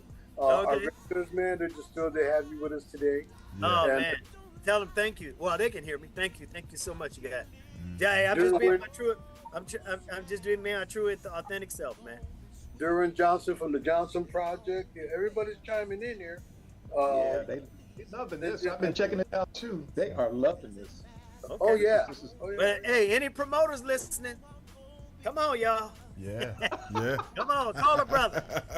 Call a brother. I know that's I'm coming to a city near you. Indeed. Yes, and there. Let's do this. Let's take another quick music break, and I want to play a couple more right quick. Okay, what are we gonna play? We're gonna do. Let's see here. What you got there? We're gonna do. I Forgot to Be Your Lover and Answer Your Phone. Okay. Let me tell you. Now, I Forgot to Be a Lover. You guys are familiar with William Bell. Remember William Bell? Yes. Oh yeah. Yeah. So William Bell is the original. He's the original one that did that song. Right. Jaheim took the hook from the song and created a whole nother song around it. I had only up until this time had heard Jaheim's version, but when I heard the original one day on Pandora, I went, man, I like that. I think I'm gonna cover that, right? So that's how I came about what I Forgot to Be a Lover. Answer Your Phone. Let me just give you the backdrop on that before he plays it. Yeah. Answer Your Phone. One night about 7 years ago, I'm in a lounge, and I get to the lounge, and I'm about 10 o'clock, and the lounge is full, right? And there's a seat open at the bar, and I see my favorite bartender there, but it's like, man, I saw this young lady there. It was full of young. I was like, man, it's too. If I go sit next to her, she's gonna want to talk. It's too early to. I just got here, right? that seat stayed there. So I said, I'll go ahead and sit down. Sat down, got my drink, and no sooner about 2 minutes I had my drink, she tapped me on the shoulder. She goes, "Excuse me." I said, in my mind, I go, "Here we go." She goes, "Can I take a picture of your drink?" And I like whiskey. I'm a whiskey guy, and so I go, "Yeah." So I slide my drink over. She go, no. Put your hand on it. Keep your hand on it. So, okay. So I put my hand on the drink. She slid her drink over, kept her hand on her drink, and took her cell phone, and took a picture of both our hands on our drinks. Next thing I know, she's posting it on her page. Oh yeah. When she posted on her page, all of a sudden her phone starts blowing up, and his brother's face keeps popping up on her phone. and what she keep doing is turning her phone over. It's buzzing away. She turn it over. And I look at her, and she said, "School is in session." I said, "I don't know what that brother did, but I know one of the worst things in the world is you trying to make up with somebody, but they won't answer their phone." Yeah. So that's how. So I don't know what he did. I never asked what he did. Right. But I wrote about, because brothers, yeah, we've all been there. So the verse is out.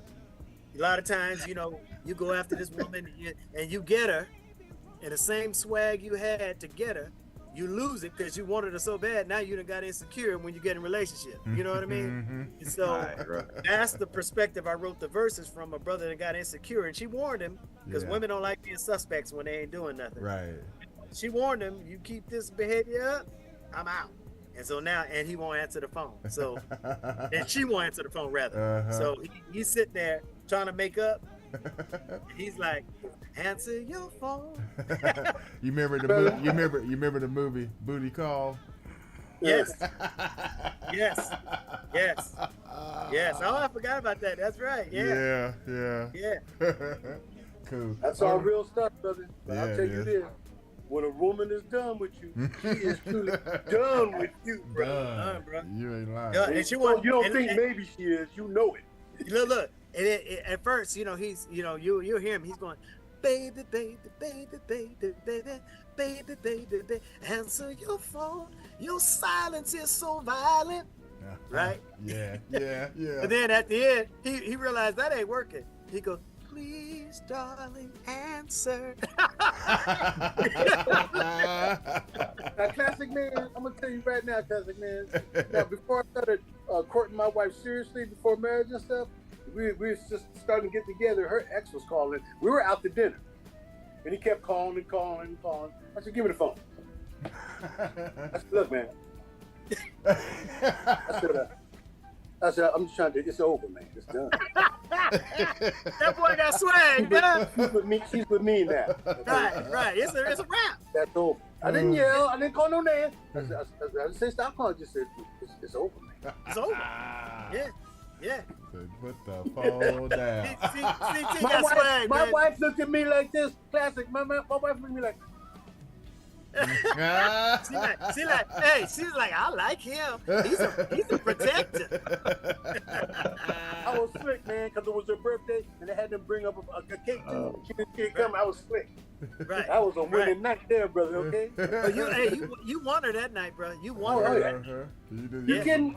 I won her in junior high school, but she was standing in the hallway with a handful of peanut butter cookies like this in a napkin. I used to just grab them and go to my next class. I had a day. Yeah, that's good, man. That's right. good, man. All Because right. I taught my sons. I said, "Look, man, we all want the same things, right? Women want security. They want to know emotionally, socially, physically, if necessary, and financially. Are they secure with you? That's what they want to know. And you showed her that night. Oh, this is a protector right here. You know what I mean? He really liked me. I mean, he gonna say, "Give me the phone." Like, I done heard one phone call to me. "Hey, bro, it's a wrap." Hey, CT, I think you might have given me a song, brother. He done threw one on you. Come in for producer's credit. Because that's what I seem to be getting nowadays, which is good too. All right. Well, I'm going to go into it, and we'll be right back. Y'all keep it locked right here on the Indie Live spot.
of being accused of what I'm feeling.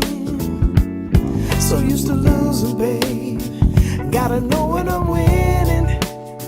Please forgive me, babe. Oh Lord, I should've let it go. Not the conversation, but my ego, I let it overflow. I was wrong, now you're gone. I'm sitting here staring at my phone, all alone. You got me saying, baby, baby, baby, baby, baby, baby, baby, baby. Answer your phone, girl, please answer your phone, darling. Baby, baby, baby, baby, baby, baby, baby, baby. Answer your phone. Oh, I know you see me call. Said it's a cure.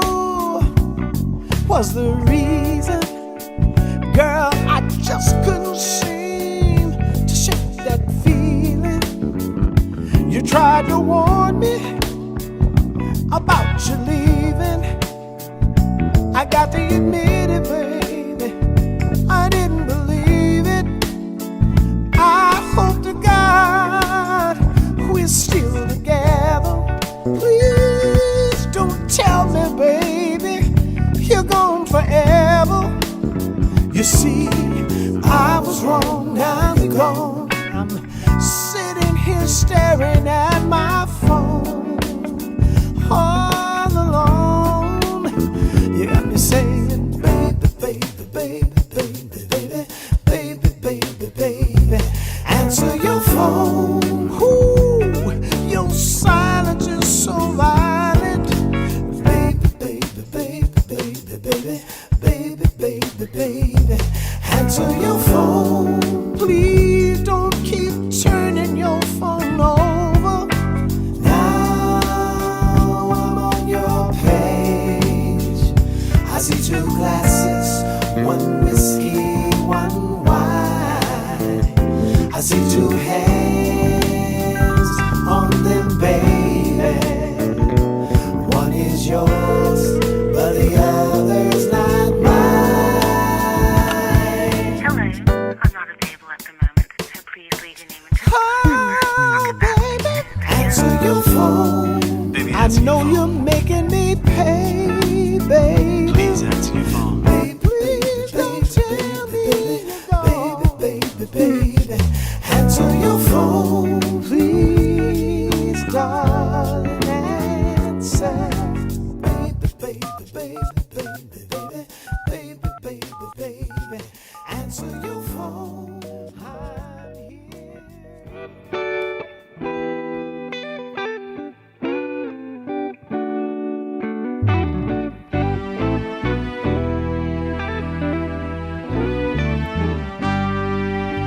Have I told you lately that I love you?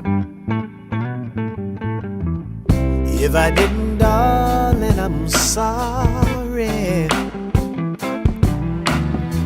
Did I reach out and hold you, baby, in my loving arms? Oh, when you needed me. Now I realize that you need love too. I spend my life making up to you.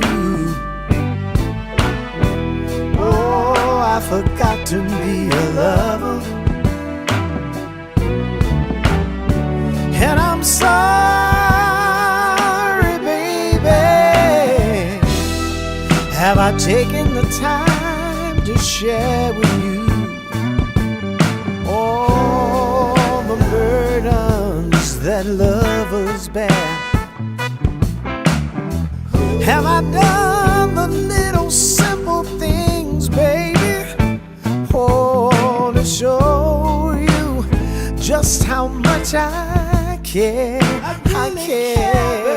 I've been working for you, doing all I can to work all the time. Didn't make me a man. Oh, I forgot to be a lover.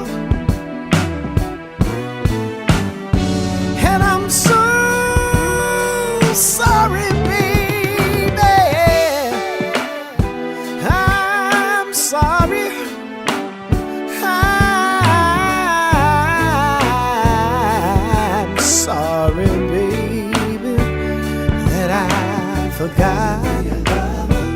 Oh, to be your lover. I'm sorry, baby, baby, baby. Oh, I'll make it up somehow. Girl, I know that I can do better. I can and I will for you, baby. Ooh, I forgot, but it won't ever happen again. No, no, I promise. 'Cause I love you, baby. I love you, darling. Ooh, baby, baby, baby. Forgot to be who I was supposed to be. I know,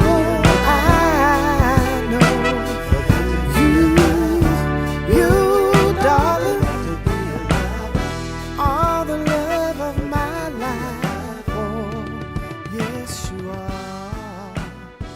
I forgot. 37 years, but you know what? We're just good friends, you Yeah. know. Yeah. And now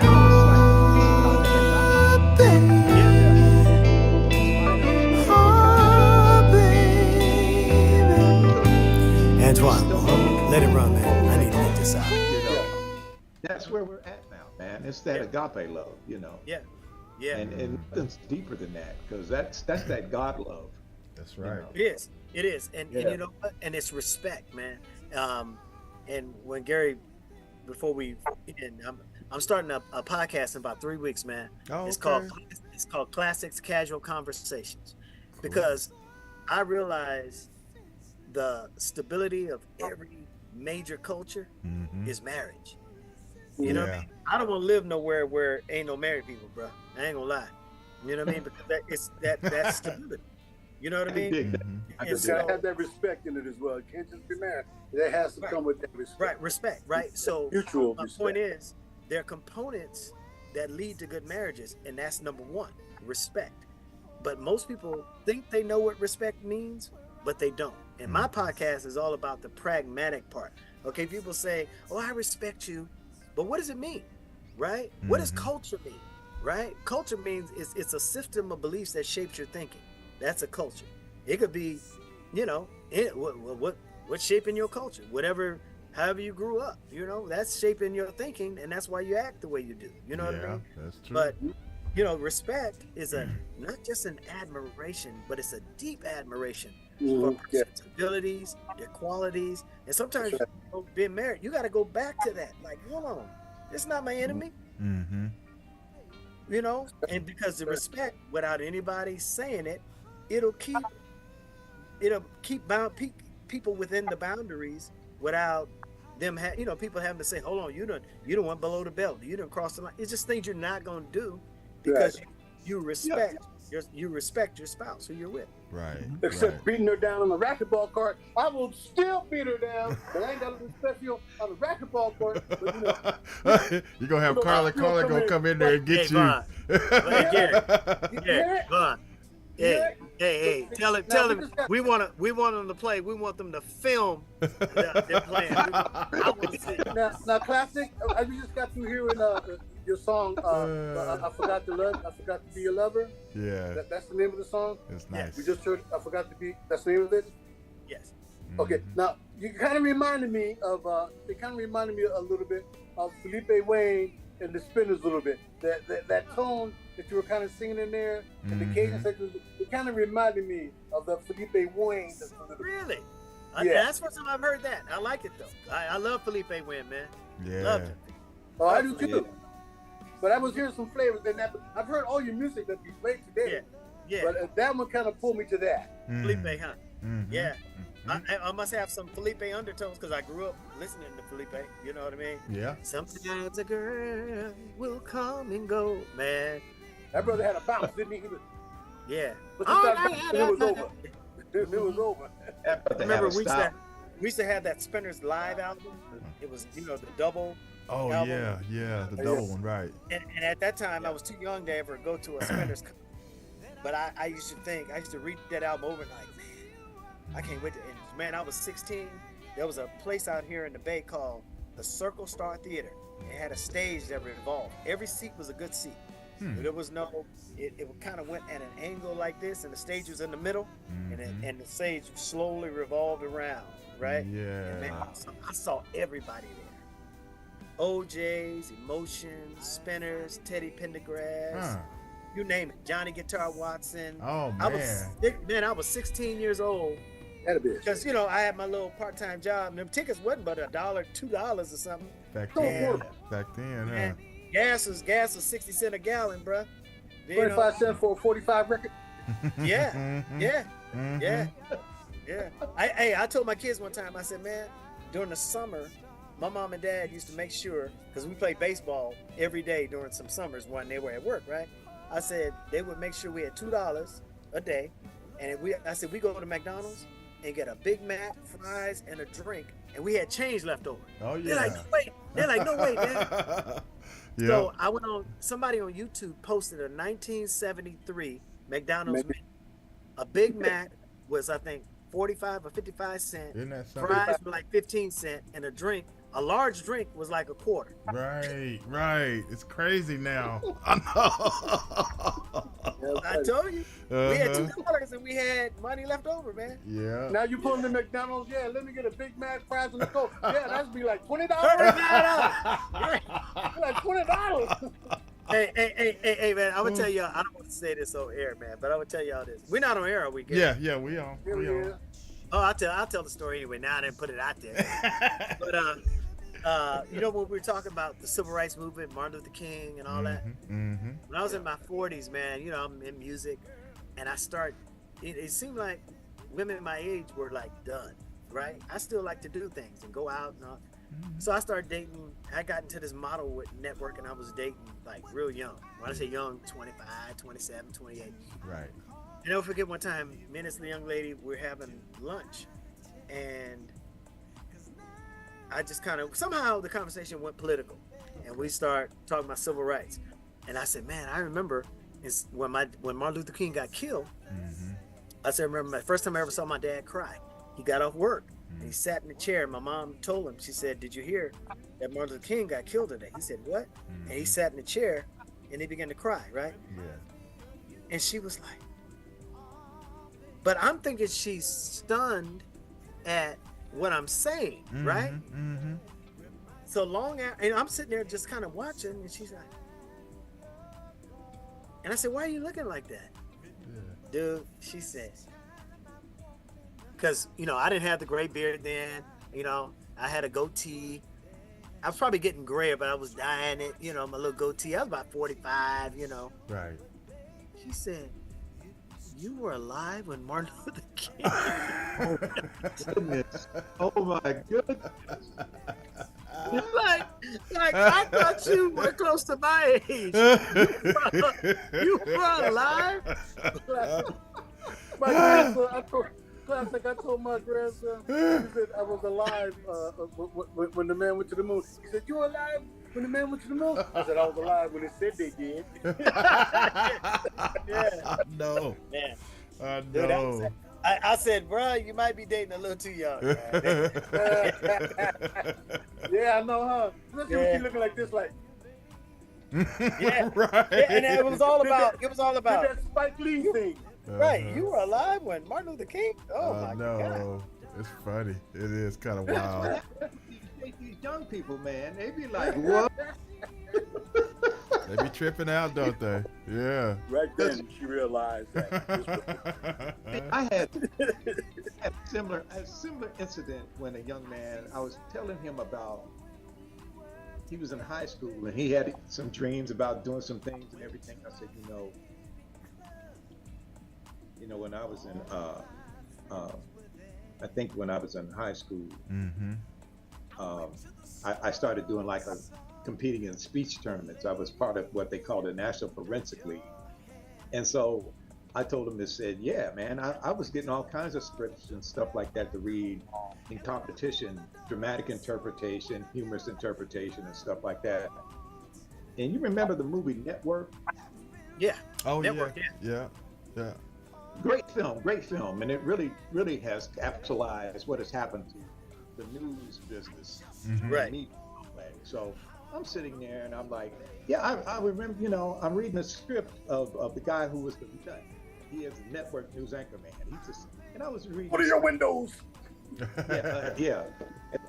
Go to your window and yell, I'm mad as hell and I'm not going to take it anymore. It's all this going on. Right. I told this young man about it and he said, I remember that movie. My parents told me about that movie and everything. And I said, yeah, I was reading the script for that. And he said, he was reading the script. I said, yeah. What? That movie was what? 1977? And I'm like, right. So what? Yeah,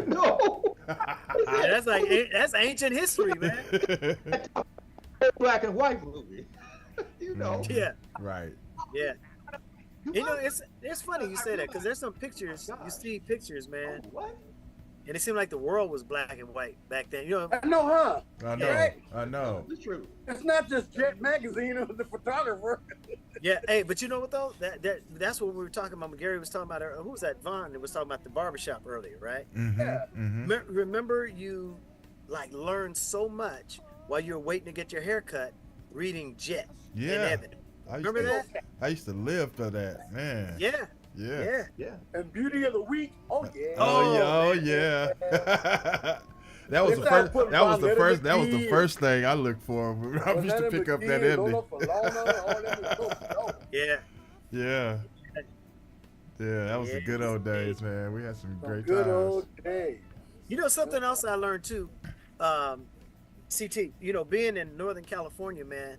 So my oldest son, he's 36 now, but when he was graduating, I took him on a black college tour in the South. And, to tour the historical black colleges to see if he wanted to go to one of those, right? And we went to the Bayou Classic also that year.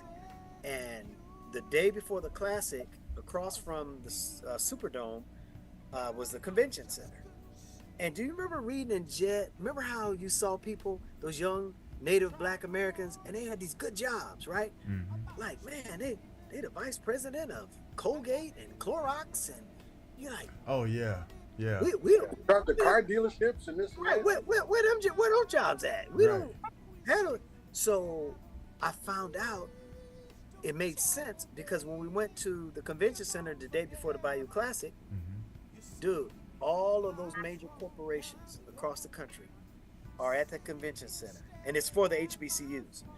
And when you walk in the door, those kids walk in with their transcripts from those HBCUs.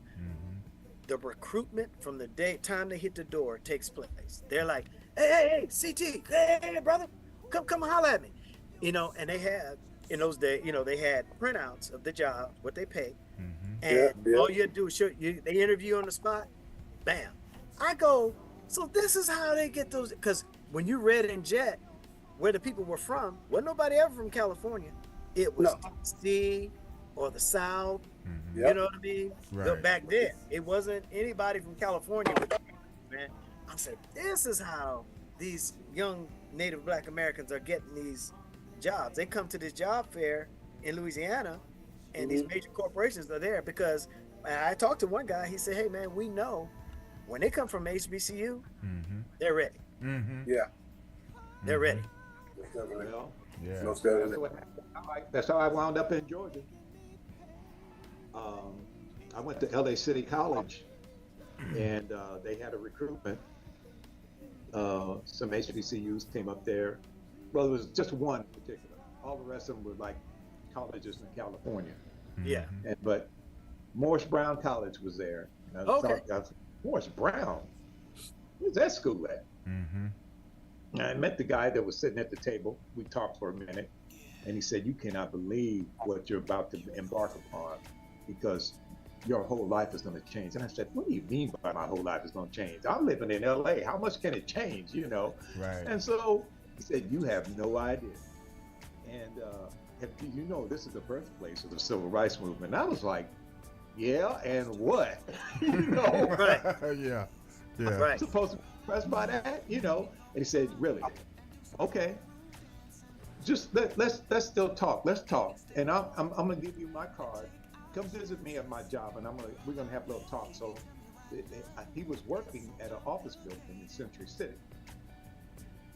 So we had lunch, and he was telling me about it and everything. He said, "You ought to come.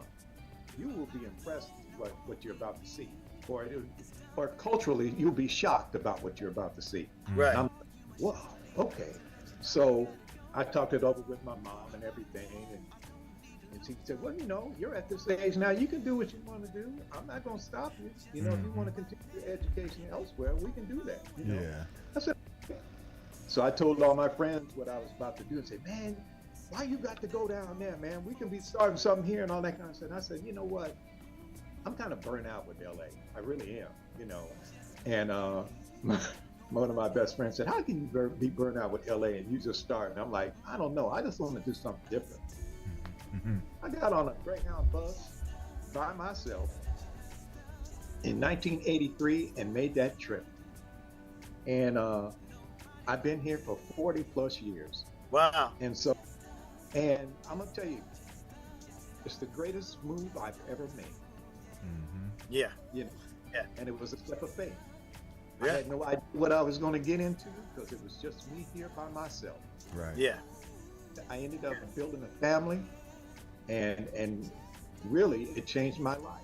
Yeah. Because I got to understand what it was like learning about this city right here. Right. Yeah.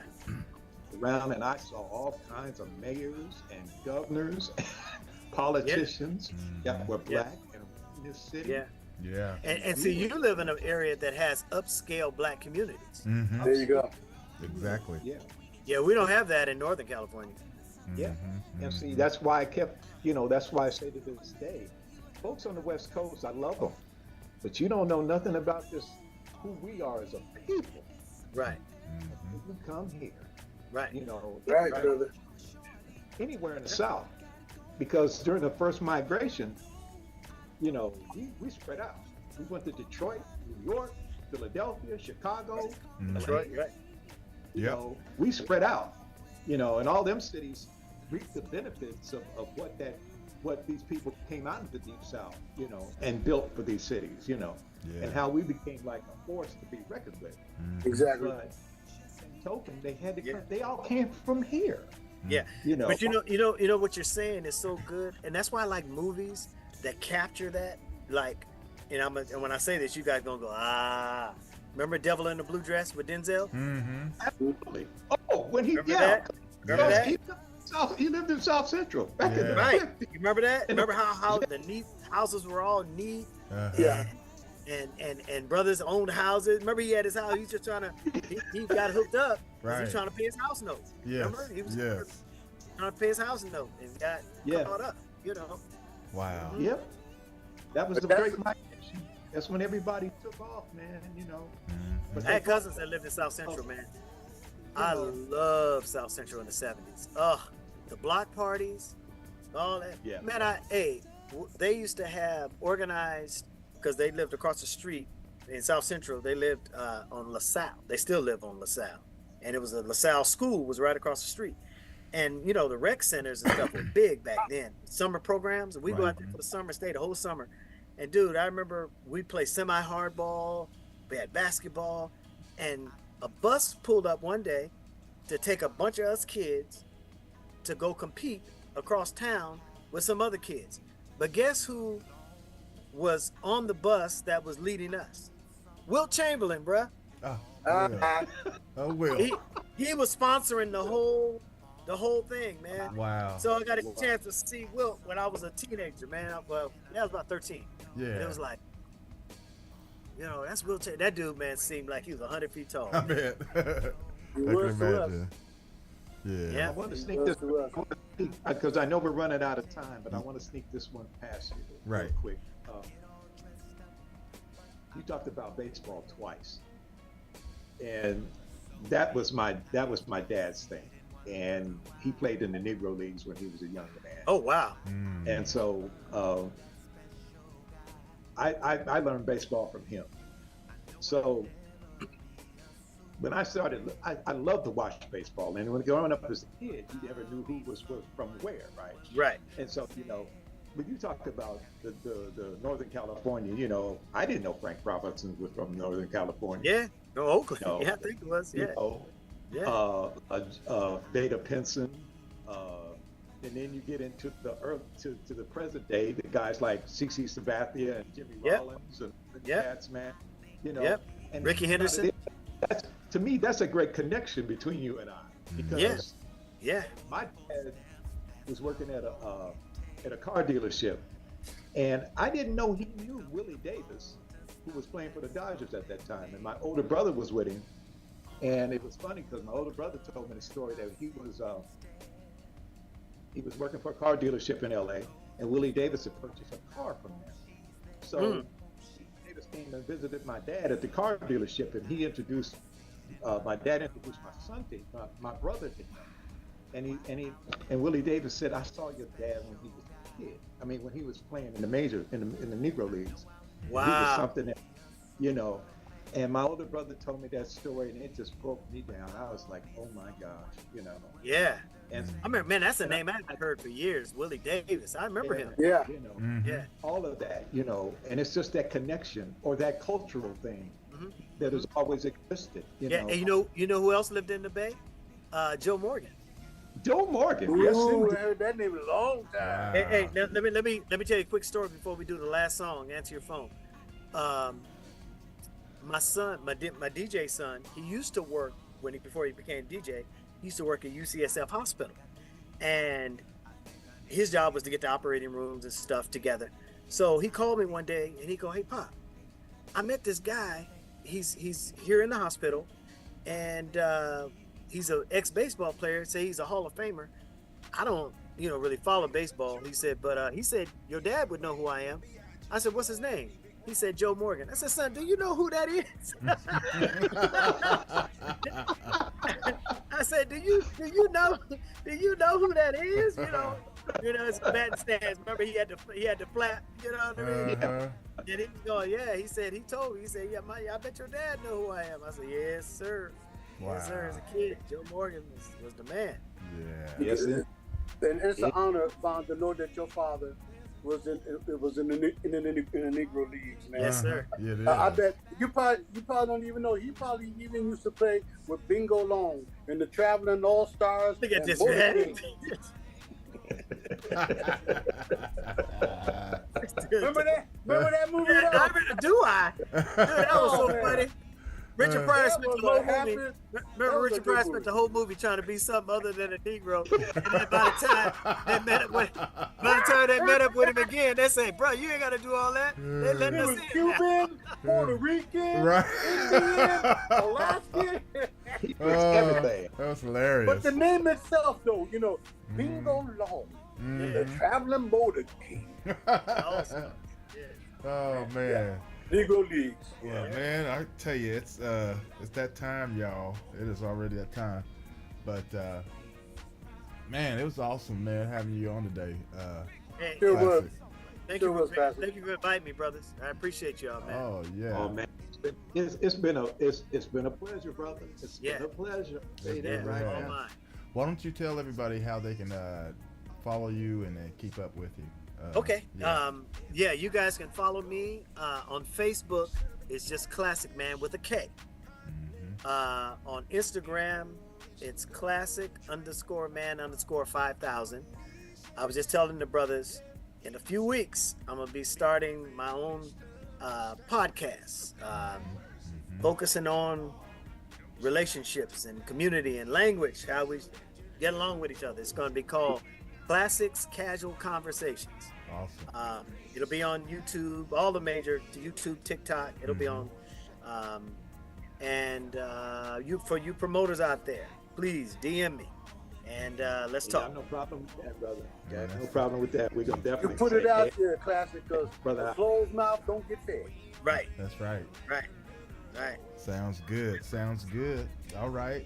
Well, CTK and Vaughn, go ahead, take us out. I'll go because I love the way Vaughn closes. Yes. But it's been an absolute great pleasure, man, and a treasure, man, to have you on the show today and talk it up and cut it up with you. I like what you're doing, brother. I am extremely, extremely impressed and look forward to seeing more coming out that way. Vaughn, Gary, it's always great to see you guys as usual. You know, I love you boys. Always. It's always fun. Y'all don't know, but I talk to Gary every day. It's all right, but it's good to see him in this setting as well. Vaughn, you are, I told you before, I'll say it again, you are our own Black Spock, okay? As far as music and everything else goes into this.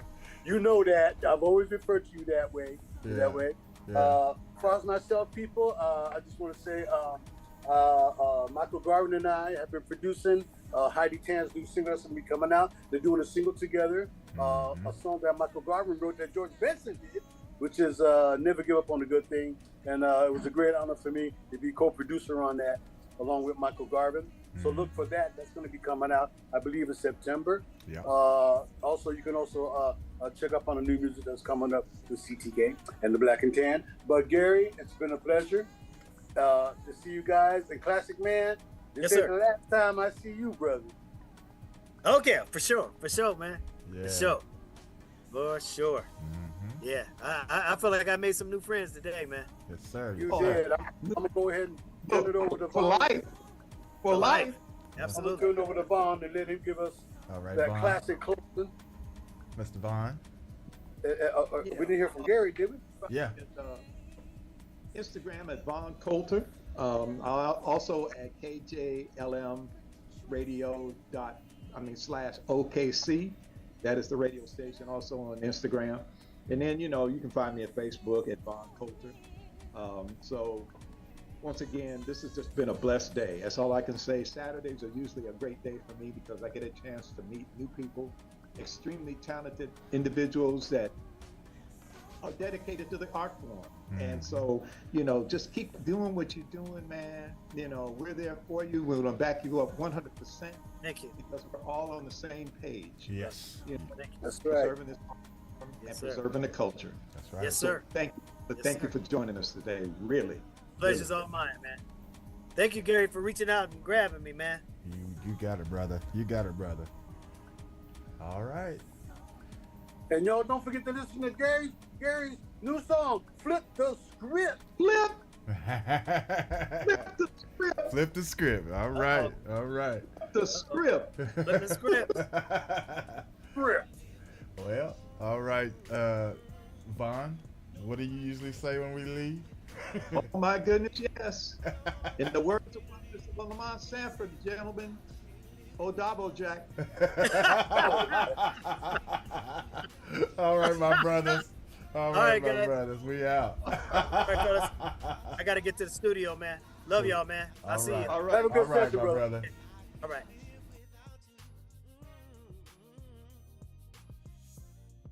I know I said I loved you. Had the nerve to walk out on you. I must have been out my mind. Didn't know what to do.